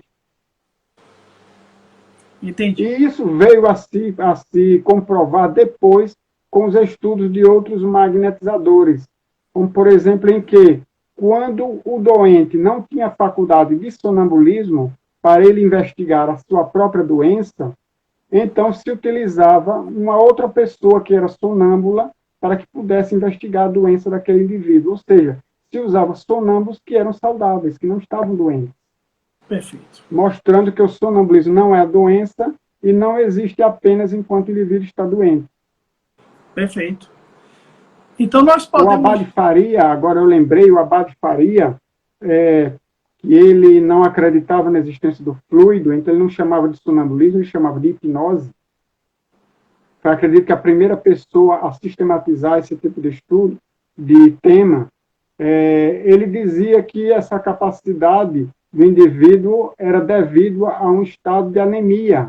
Então, era uma deficiência sanguínea do indivíduo. Então, para ele, também as faculdades tinham a ver com doença.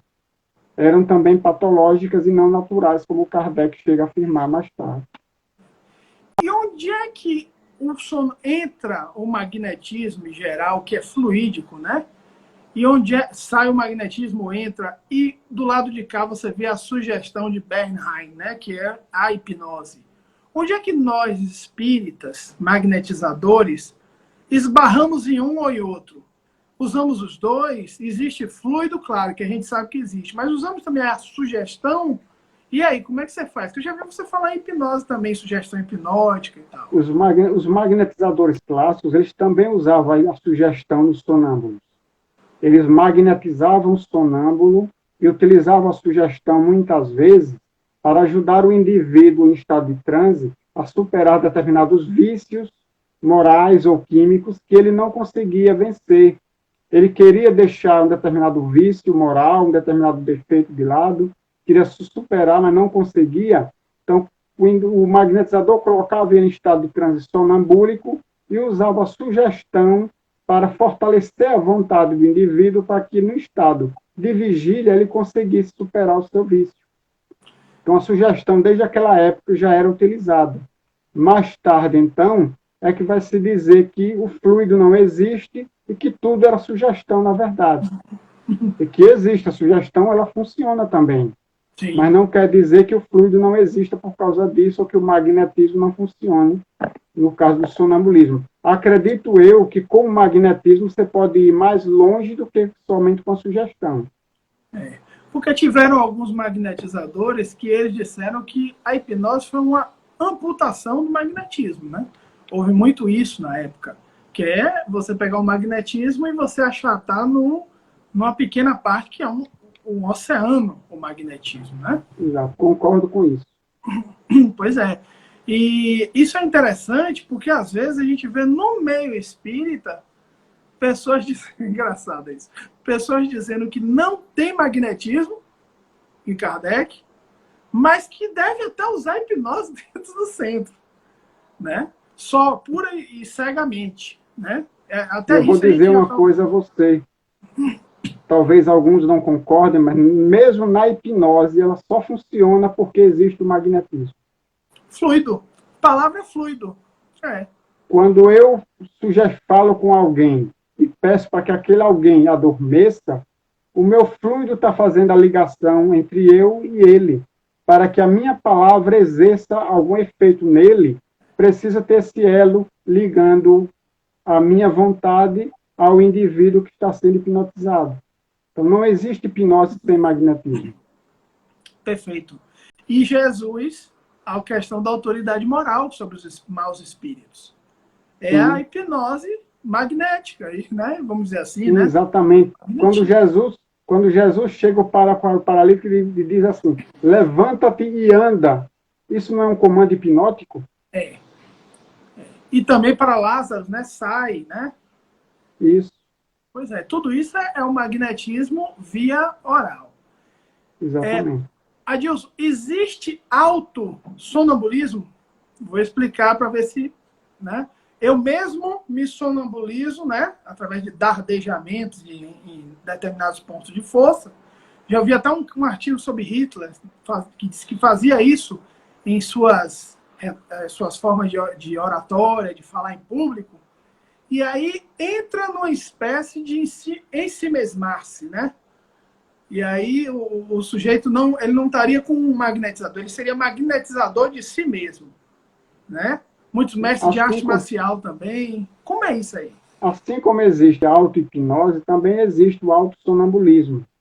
Só que é mais difícil, mais complicado, porque exige uma grande magnetização fluídica no indivíduo. Mas pode sim, ele vai atuar com sua própria vontade, sobre seu próprio ser, para dar condições ao seu corpo, de deixar o espírito se libertar parcialmente, temporariamente, para realizar o fenômeno de emancipação. É possível sim. E aí eu vou citar dois casos do Edgar Cayce, que foi o maior sensitivo do século XX americano. Ele era sonâmbulo, ele se sonambulizava sozinho. Ele deitava no sofá da sala, entrava em autossonambulismo e começava a ditar os remédios para a pessoa que estivesse ao lado, que ia anotando através de taquigrafia. Maravilha. E depois ele saía desse estado sozinho também. O outro eu cito até no meu livro Saúde e Doença, mas está no livro, deixa eu ver se eu localizo aqui na minha estante, para lembrar o nome do livro, acho que é O Egito Antigo, não sei se é esse o nome do livro, é de Paul Branton. É de Paul Branton o livro. Ele cita um sensitivo da cidade do Cairo, no Egito. Esse sensitivo ele conseguia entrar em estado cataléptico, não era sonambulismo na verdade, mas era de emancipação, e catalepsia, e fica 3 dias nesse estado. E ele voltava depois de 3 dias também sozinho. Fantástico. Ele fazia isso como experiência diante de médicos, de cientistas. Ele era praticamente enterrado em estado cataléptico.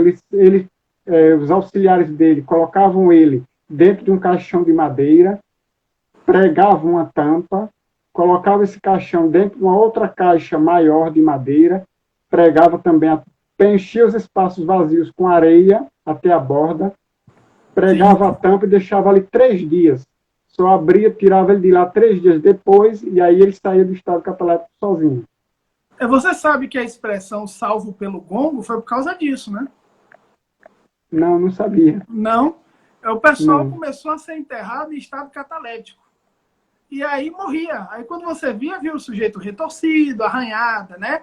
Dos caixões, e aí de cabeça para baixo, etc. Aí tiveram a ideia na Inglaterra de colocarem um sino ligado ao caixão.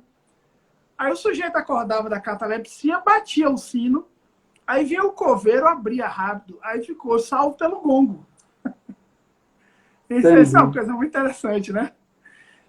Outra coisa, houve a troca de catalepsia e letargia, né? Ao longo de... Você que escreveu isso e tal, deve sair isso aí, não? Porque eu vi troca como? O termo catalepsia, no passado, significava letargia.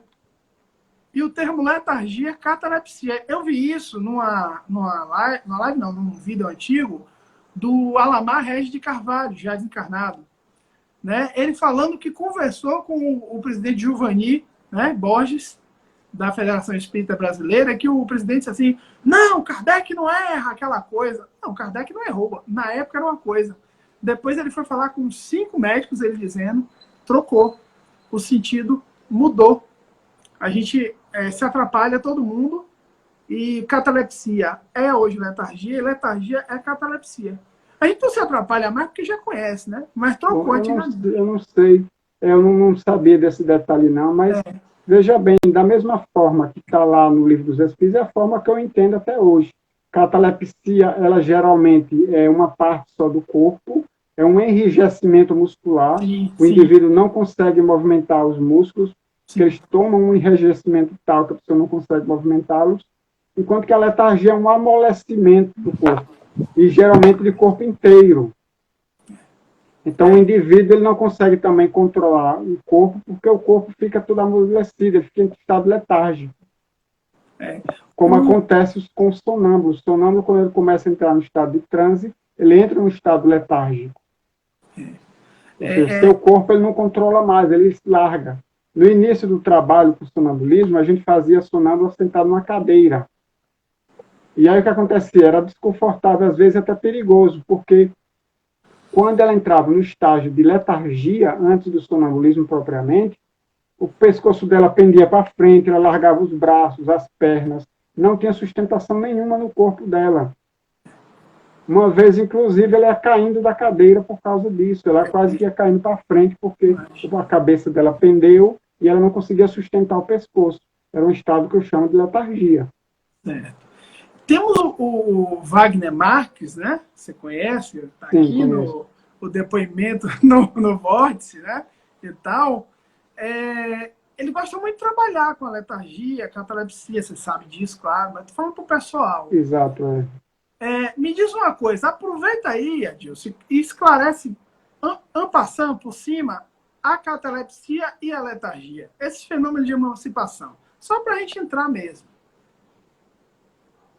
São dois fenômenos muito semelhantes, letargia e catalepsia.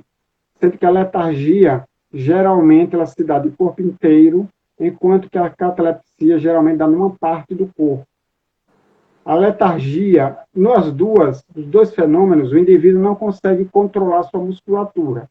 Na catalepsia, há um enrijecimento muscular, às vezes de tal forma que você ergue o braço do cataléptico, depois você pode se pendurar no braço e você não consegue baixar, de tão rígido que fica.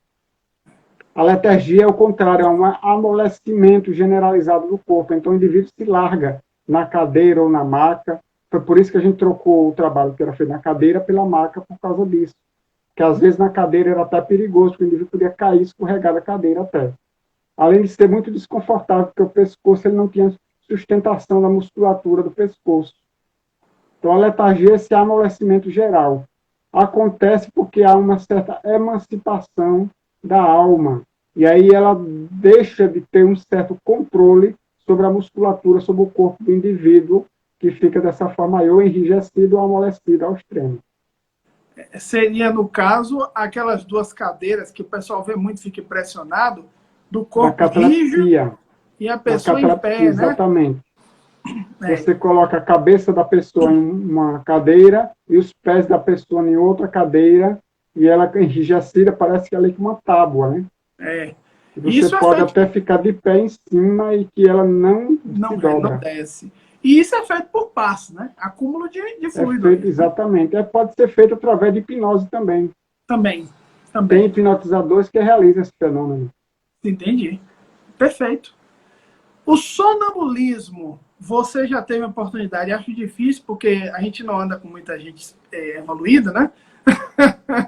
Então, assim, o sonambulismo e o êxtase, você já leu e principalmente já viu estudos um pouco mais aprofundados do sonâmbulo entrar em êxtase? Porque, claro, eu vou esclarecer o pessoal, esse cordão de prata, né, que liga o corpo, que você bem disse que não faz com que o sonâmbulo se desprenda e desencarne por causa disso. Ele no êxtase ele fica bem fino, né? Ele fica tênue, né? Existe essa possibilidade? Você já leu, já viu? Como é que é isso aí? O êxtase nada mais é do que um sonambulismo mais aprofundado. É o Então, grau mais profundo de transe. Estado de êxtase, apenas cerca de 2% das pessoas conseguem chegar. Estado de êxtase tão profundo que é o estado. Eu já presenciei uma sonâmbula que chegava ao estado de êxtase. Então, é assim, tanto Allan Kardec quanto Deleuze dizem a mesma coisa, que a vida fica por um fio, que um abalo maior pode fazer com que aquele fio se rompa e o indivíduo venha desencarnar realmente. Há essa possibilidade de um esforço maior da vontade do estático pode romper essa ligação entre espírito e matéria e ele realmente chegar a desencarnar. e, Mas o que vai retê-lo no corpo é a vontade dele de ele saber que ele vai estar cometendo um suicídio e que pode ser que ele não venha se encontrar depois do desencarne naquela região bonita, tão legal que ele se encontra naquele momento. poxa, então você me trouxe uma informação nova e agora eu fiquei impressionado. É considerado um suicídio, é isso? Sim. Ou Se seja, você se aproveita daquela situação de emancipação e você faz um esforço da sua própria vontade para romper aquele fio, então você está desencarnando voluntariamente, ou seja, é genial. considerado um suicídio, sim. Nunca tinha pensado nisso. Porque todos, o Ian Hus, né? Nossa vida pretérita de Kardec lá e tal, guardado as diferenças de quem não acredita, tudo bem. Mas quer dizer, todos eles foram estáticos, entraram em êxtase, né? Os partidários, etc. Quer dizer, então, que São Francisco de Assis, Santo Antônio de Pádua, todos esses grandes, né? Santa Teresa de Ávila, etc., se eles não voltassem para o corpo, mesmo o plano superior, mesmo os céus, né, as regiões de luz etérea, chamando o espírito, quer dizer, ele indo, ele é um truque, é um truque do bem para ele jogar lá embaixo, eu acho. Não, desculpa aí do Tem um tipo, livro de André Luiz, eu não me recordo qual é o título do livro, em que duas senhoras são desprendidas do corpo durante o sono e seguem junto com André Luiz e o instrutor dele para uma região muito boa. E aí uma das senhoras disse, nossa, como seria legal ficar por aqui. E aí o instrutor de André Luiz disse, nada garante que se você desencarnasse agora, você ia ficar nessa região. quer dizer, então, que a ida de Chico Xavier lá no nosso lar, naquele Ministério da União Divina, né, e da Elevação, que a luz acabaria com o fio de prata, então ele não ficaria lá, né? Seria suicídio. Se fosse suicídio, sim. É brincadeira. Eu imaginei isso. Então, a questão óbvia, né? Como o magnetizador traz o sonâmbulo do êxtase? Pode? Ah? Você vivenciou Sim, isso? claro. É isso? Com relação ao êxtase, não, mas com relação ao sonambulismo, sim. 2 vezes eu passei por essa situação. Uma com minha própria sonâmbula, onde ela estava em estado de sonambulismo, não era de êxtase, e ela estava, na época, passando por dificuldades muito grandes, tanto financeiras, familiares, de saúde. Então, nós realizamos o trabalho de sonambulismo e, ao término, eu perguntei, podemos encerrar o trabalho agora para você voltar? Ela disse, não, eu não vou voltar. Eu não quero sair daqui. Eu quero ficar aqui. E aí entra o magnetizador, ajuda o magnetizador. Lógico que ela teria a favor dela o conhecimento espírita e saber que ela não deveria antecipar a sua ida para o mundo espiritual. Como também, provavelmente, ela teria ajuda espiritual, caso ela fosse merecedora disso. Mas também tinha um magnetizador ali do lado. Então, eu comecei a conversar com ela, dizendo que a vida aqui podia ser dura, podia estar difícil, mas eram temporárias, as dificuldades eram temporárias, que não iriam durar para sempre, e que nós estávamos aqui para ajudá-la, que ela tinha família, tinha os amigos, e estávamos todos a favor dela, que iríamos ajudar, que ela podia contar com todos nós para poder sair daquela situação difícil, que ela não precisava fazer aquilo e que nada garantia que ela fosse permanecer naquela região se ela forçasse esse desligamento. E aí, então, ela foi retornando aos poucos e voltou ao estado de vigília. Entendi. E aí até você comenta, né? Se ela não voltasse de um jeito, voltaria de outro. Porque não Sim, tem jeito. provavelmente sim, porque a ligação magnética que existe entre o espírito e o corpo, principalmente numa pessoa jovem e saudável, é muito forte, é muito resistente. Precisa uma vontade muito da poderosa para conseguir romper a ligação dessa. Não é tão simples. Então, assim, provavelmente, se eu deixasse ela lá, inclusive tem relatos desse tipo, acho que é o Barão do Potê que fala isso, um sonâmbulo que ele não conseguiu trazer de volta, ele deixou ela lá. Porque aquele fluido ele vai se esgotar. O fluido que levou o indivíduo ao estado de transe, ele vai se esgotar em algum momento.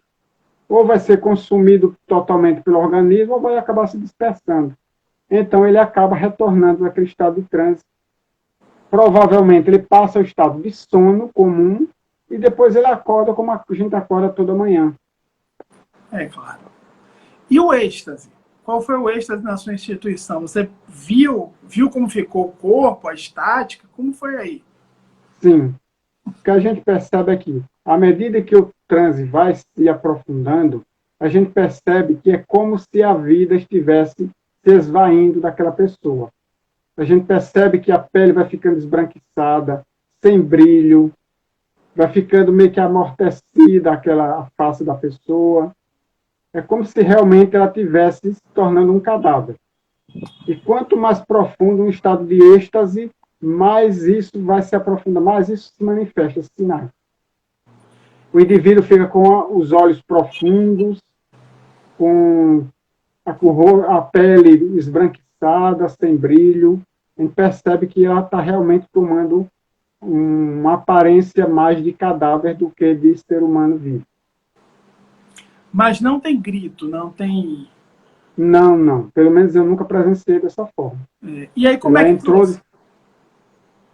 da mesma forma que no sonambulismo, através da dispersão, encerramos o trabalho, encerramos. Posso lhe trazer de volta? Pode. Comecei a dispersar, fazer as dispersões e ela foi retornando aos poucos. Entendi. Demora mais tempo para retornar do que no sonambulismo, porque é um transe mais profundo. Imagina. Mas ela vai retornando aos poucos. Inclusive, é um cuidado que a gente precisa ter, é de dispersar o suficiente, de não ter pressa nessa dispersão, dispersar o quanto seja suficiente para que o indivíduo retorne por completo e sem sentir qualquer mal-estar. Se você suspender a dispersão antes que o indivíduo tenha retomado o estado de vigília por completo, ele acaba, às vezes, sentindo o corpo dolorido, às vezes pesado, às vezes é como se ele ainda tivesse meio adormecido, ou como se ele estivesse retornando naquele momento de um sono muito profundo, onde ele não sabe muito bem onde é que ele está. Enfim, aquele meio estado de perturbação que é comum quando a gente dorme profundamente e é acordado, né? É. Então, a dispersão tem que ser suficiente para que ele retome seu corpo físico sem que ele sinta qualquer mal-estar depois. Excelente. Você tem algumas faculdades de dupla vista, aquelas coisas que, às vezes, a gente sabe que o tato magnético é dupla vista. Eu estou falando no sentido Sim. mais profundo para o trabalho maravilhoso que você realiza, pioneiro quase, né? Aqui na Bahia, para você ter uma ideia, nós tivemos um grande magnetizador, já faleceu, foi inclusive até um dos que adestrou, vamos falar assim, né? A mediunidade do Divaldo Franco, que é o Abel Mendonça, o grande esquecido. Como a maioria dos grandes, né, espíritas são esquecidos, né? Você só conhece dois, geralmente. O magnetizador pior, nem existe, né? Mas isso vai mudar. Mas, à medida que você vai fazendo esse trabalho, você vai abrindo os seus sentidos espirituais, né? Naturalmente. Como você consegue ver a nível fluídico? Você consegue ter uma grande... Você consegue ser um quase sonâmbulo? Exagerei. Vamos lá. Olha só, facilidade para desenvolver essas faculdades psíquicas é muito maior no sonâmbulo do que no magnetizador, na verdade, né? Isso. O sonâmbulo vai ter muito mais propensão a esse desenvolvimento do que o magnetizador propriamente.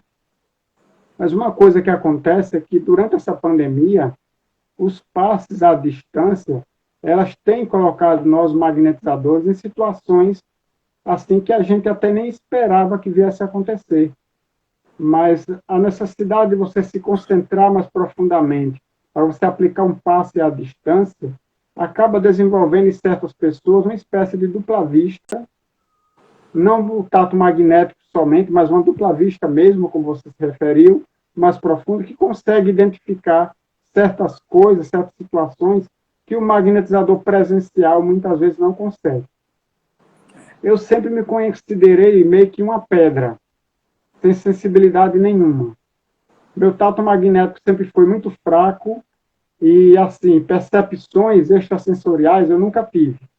Nunca tive nenhuma. No máximo, senti um arrepiozinho, alguma coisa desse tipo. Participo de reuniões mediúnicas há 30 anos. Nunca desenvolvi mediunidade nenhuma. Você é o Deleuze dos magnetizadores, é isso? Quem dera fosse, né? Não, Quem porque dera fosse. o Deleuze diz que não sente nada, não vê nada, né? E realmente era o sábio Deleuze, né? Mas não sente nada ele. Ele diz que eu não sinto nada. E ele, inclusive, como vocês bem sabem, ele orienta como desenvolver. Mas ele não sente nada. Né? Na verdade, eu prefiro trabalhar com minha própria mente. Eu acho que dá menos trabalho trabalhar com minha própria mente do que trabalhar com fenômenos psíquicos, que dá muito trabalho isso aí. Apesar de que a gente, no exercício, como eu disse, do passe à distância, a gente acaba desenvolvendo alguma sensibilidade e alguma percepção bastante rudimentar. E até alguma mediunidade também, mas de forma bastante rudimentar. E só isso. Só isso. E está funcionando muito bem. Está se vendo, né? Bom, eu acho que o ideal é que cada um consiga fazer o bem. Para fazer o bem não precisa ter faculdades psíquicas, né? Para fazer o bem, você sempre tem 1001 formas de fazer. Não precisa ter mediunidade nem faculdades psíquicas avantajadas para isso. Porque é uma grande responsabilidade, na verdade. Né? E nem todo mundo está preparado para lidar, nem para conduzir. Inclusive, Adilson, eu até digo, né? Tem um curso até, né? Que eu digo a questão do tato magnético do Jacó, né? Para você desenvolver e tal, aquela coisa. Uhum. Eu me lembro, falando isso, assim, eu me lembro na infância, eu tive uma coisa que depois eu fui me reconhecer já adulto, né? A gente já está se caminhando para o final, né? E a questão de uma febre que eu tive duas, em dias diferentes, em tempos, épocas diferentes. Tive uma febre que chegou a uns 40 graus, não sei quanto, algo muito quente e acho que é incomum. Teve a emancipação. E eu fiquei muito horrorizado, como qualquer pessoa que desdobra sem ter o conhecimento e sem estar acostumado. E eu me vi no teto. Só que eu me vi no teto, passando pelo teto, né? Acho que eu ia para o primeiro andar. Eu não ia ver nada, de tanto assustado que eu estava. Eu não ia ver nada nos andares.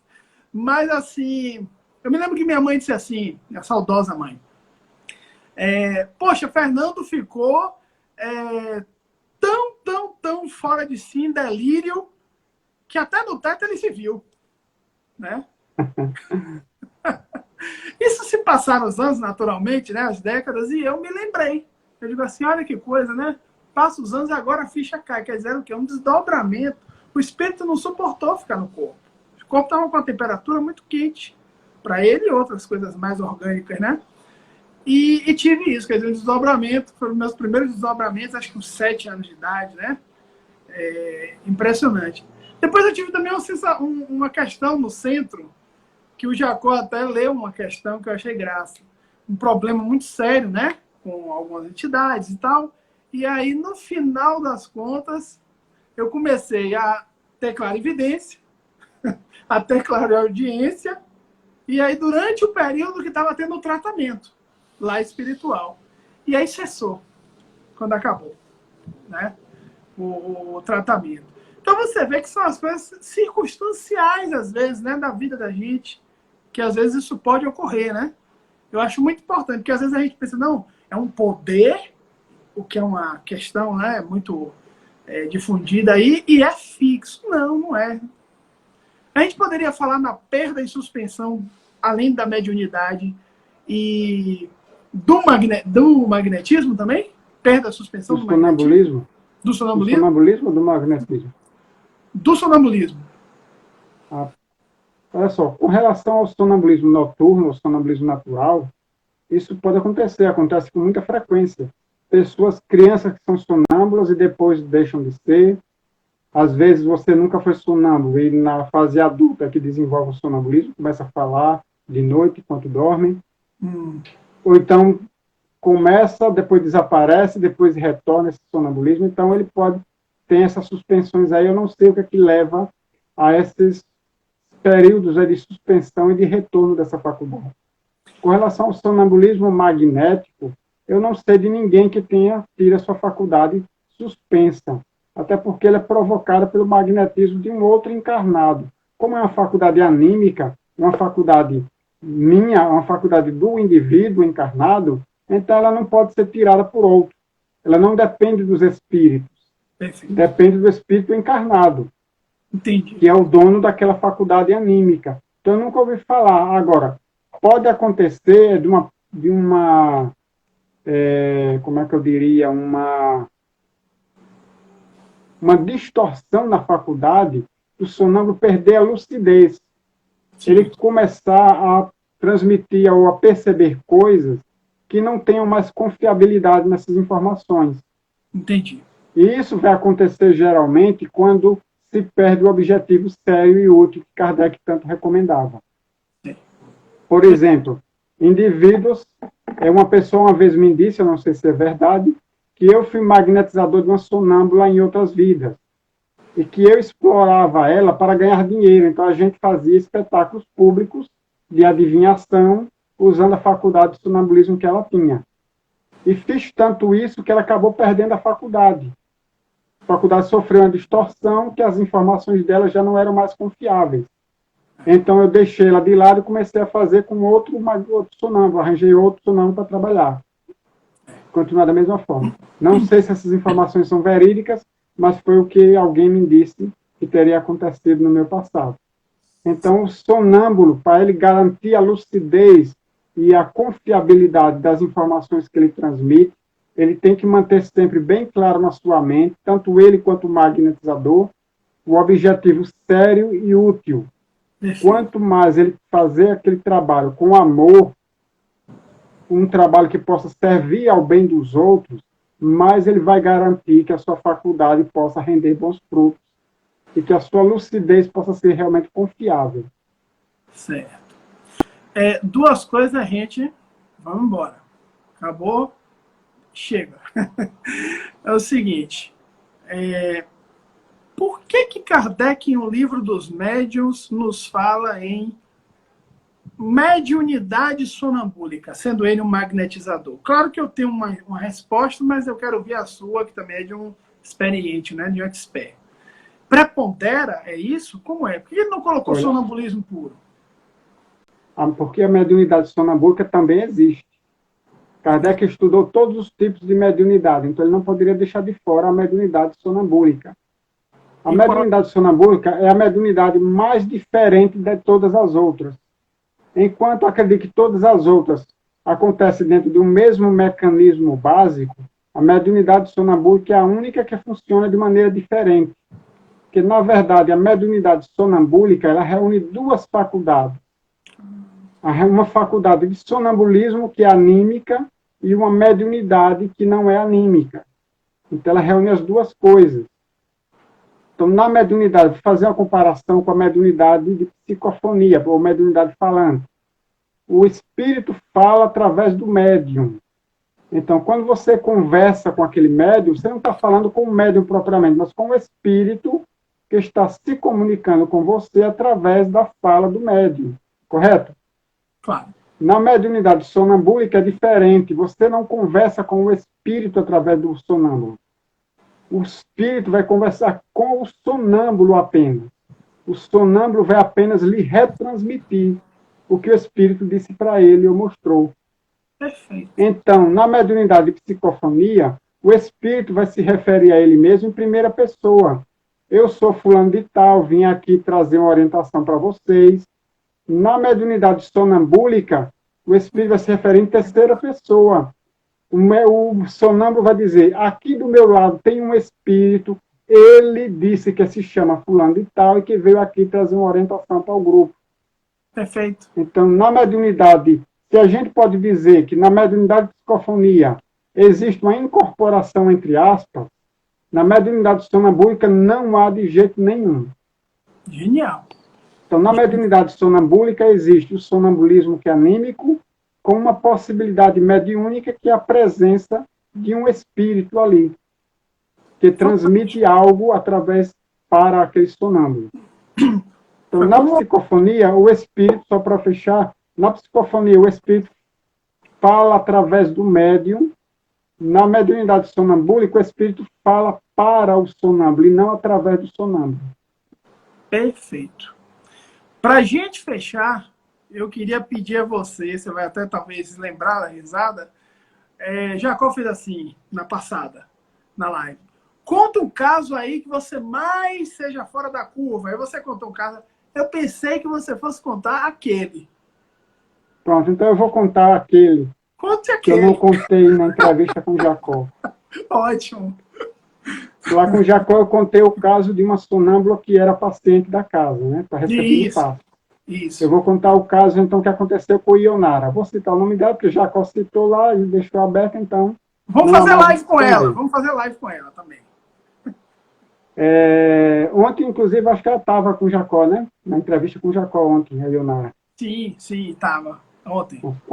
Quando estava prestes a acontecer o Encontro Mundial de Magnetizadores lá nos Estados Unidos, que é onde a Ionara mora, na Flórida, eu tinha acertado com ela que eu iria lá e que lá chegando eu iria fazer um teste de sonambulismo com ela. Porque ela já tinha me falado que ela era sonâmbula. Que quando ela foi morar nos Estados Unidos, na primeira noite, ela levantou no meio da noite, abriu a porta do apartamento, desceu as escadas, depois retornou para a cama outra vez. E que ela era sonâmbula. Então eu combinei com ela que lá chegando eu iria fazer um teste, uma experiência com ela de sonambulismo, e ela topou. Quando eu cheguei lá, ela disse, não vou fazer não quero não. Aí eu disse, vai sim, eu só vim para cá por causa disso, você vai fazer sim. Eu disse, não, mas eu não sou sonâmbula. Você é sim, nós vamos fazer o teste. Você já me contou que como é que não é? Então vamos fazer o teste. Então combinamos o horário lá na instituição dela, fomos até lá e comecei a fazer as concentrações nela, a magnetizar, e aos poucos então ela entrou em estado de transe profundo, entrou em estado de sonambulismo. Na hora de retornar, conversando nesse estado, ela me contou algumas coisas. Ela me contou que em outra vida ela tinha sido sonâmbula, mas ela tinha abusado da faculdade e daí ela tinha medo nessa encarnação de fazer a mesma coisa, por isso que ela não queria desenvolver o sonambulismo agora. Então fui conversando com ela e tal. Quando terminamos o processo, que comecei a trazê-la de volta pela dispersão, que eu disse assim, agora pode abrir o olho, abre os olhos.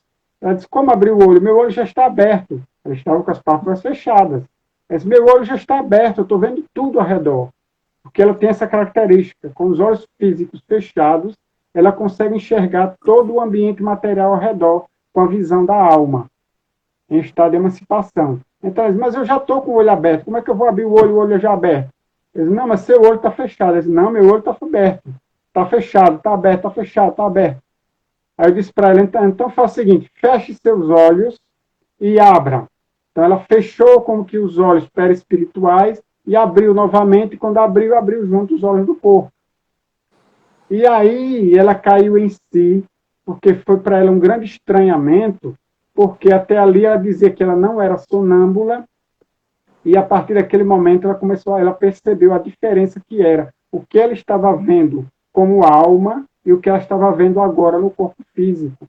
E era bem diferente o tipo de percepção. Então ela percebeu a partir daquele momento que ela era realmente sonâmbula, e a partir daí acredito que ela tenha superado esse trauma que ela tinha com o passado dela. Era essa a história. Maravilhoso. Vou dizer a Jacó, olha, o que ele não completou lá, ele completou aqui. Vou brincar com ele. Viu? Então, vamos agradecer, né? A Lai Prado está só falando, né? que é normal o sonâmbulo acordar falando outras línguas? Também, só para terminar isso aí. É isso? Vou só fazer aí uma correção. O sonâmbulo, ele não acorda. Quem acorda é quem está dormindo. É. Ele Ninguém sonâmbulo. ninguém fala dormindo. A gente fala sonâmbulo. Porque dormindo a gente não fala. Se alguém se acorda no meio da noite falando, é porque não estava dormindo, ele está sonâmbulo. É verdade. É. Então Ele fala fenômeno, italiano, fala castelhano? Tem pessoas que falam algumas línguas, mas não, é mediunidade. é chamada de ecolalia, se eu não me engano. Ecolalia, glossolalia. Que é o indivíduo falar coisas desconexas como se fosse uma língua. Se é línguas, eu não sei, até hoje eu nunca li nada que tivesse realmente uma comprovação de que são línguas verdadeiras e não simplesmente palavras aleatórias que dão aparência de língua. Eu não sei. Minha oração, né, é para que Jesus envolva todos nós, que nos dê luzes, que nós vamos aquietando os nossos, porque eu tenho certeza que ele fica feliz em que tratemos. Então, nós fiquemos agradecidos, não só pela gente, mas que essa riqueza seja gravada, seja distribuída como o pão da vida, para que todos nós possamos assistir, tomar notas, ouvir com calma e também agradecer a disposição diferenciada, inclusive levando em conta aqui esse instrumento que é o Instagram, do nosso querido e experimentado, realmente como querido, Adilson Mota, né? Agradecer pela recuperação dele, ele teve um problema de saúde há pouco tempo, né? Com AVC, antes que vou perguntar a ele, né? E ele está, graças a Deus, bem, já afirmou isso, etc. Então, Adilson, você é uma pérola, muito obrigado, Jesus te abençoe, vamos em frente e vá em paz, meu amigo, vamos todos em paz. Obrigado a você pelo convite, obrigado a todos que participaram, um grande abraço, um beijo no coração de cada um.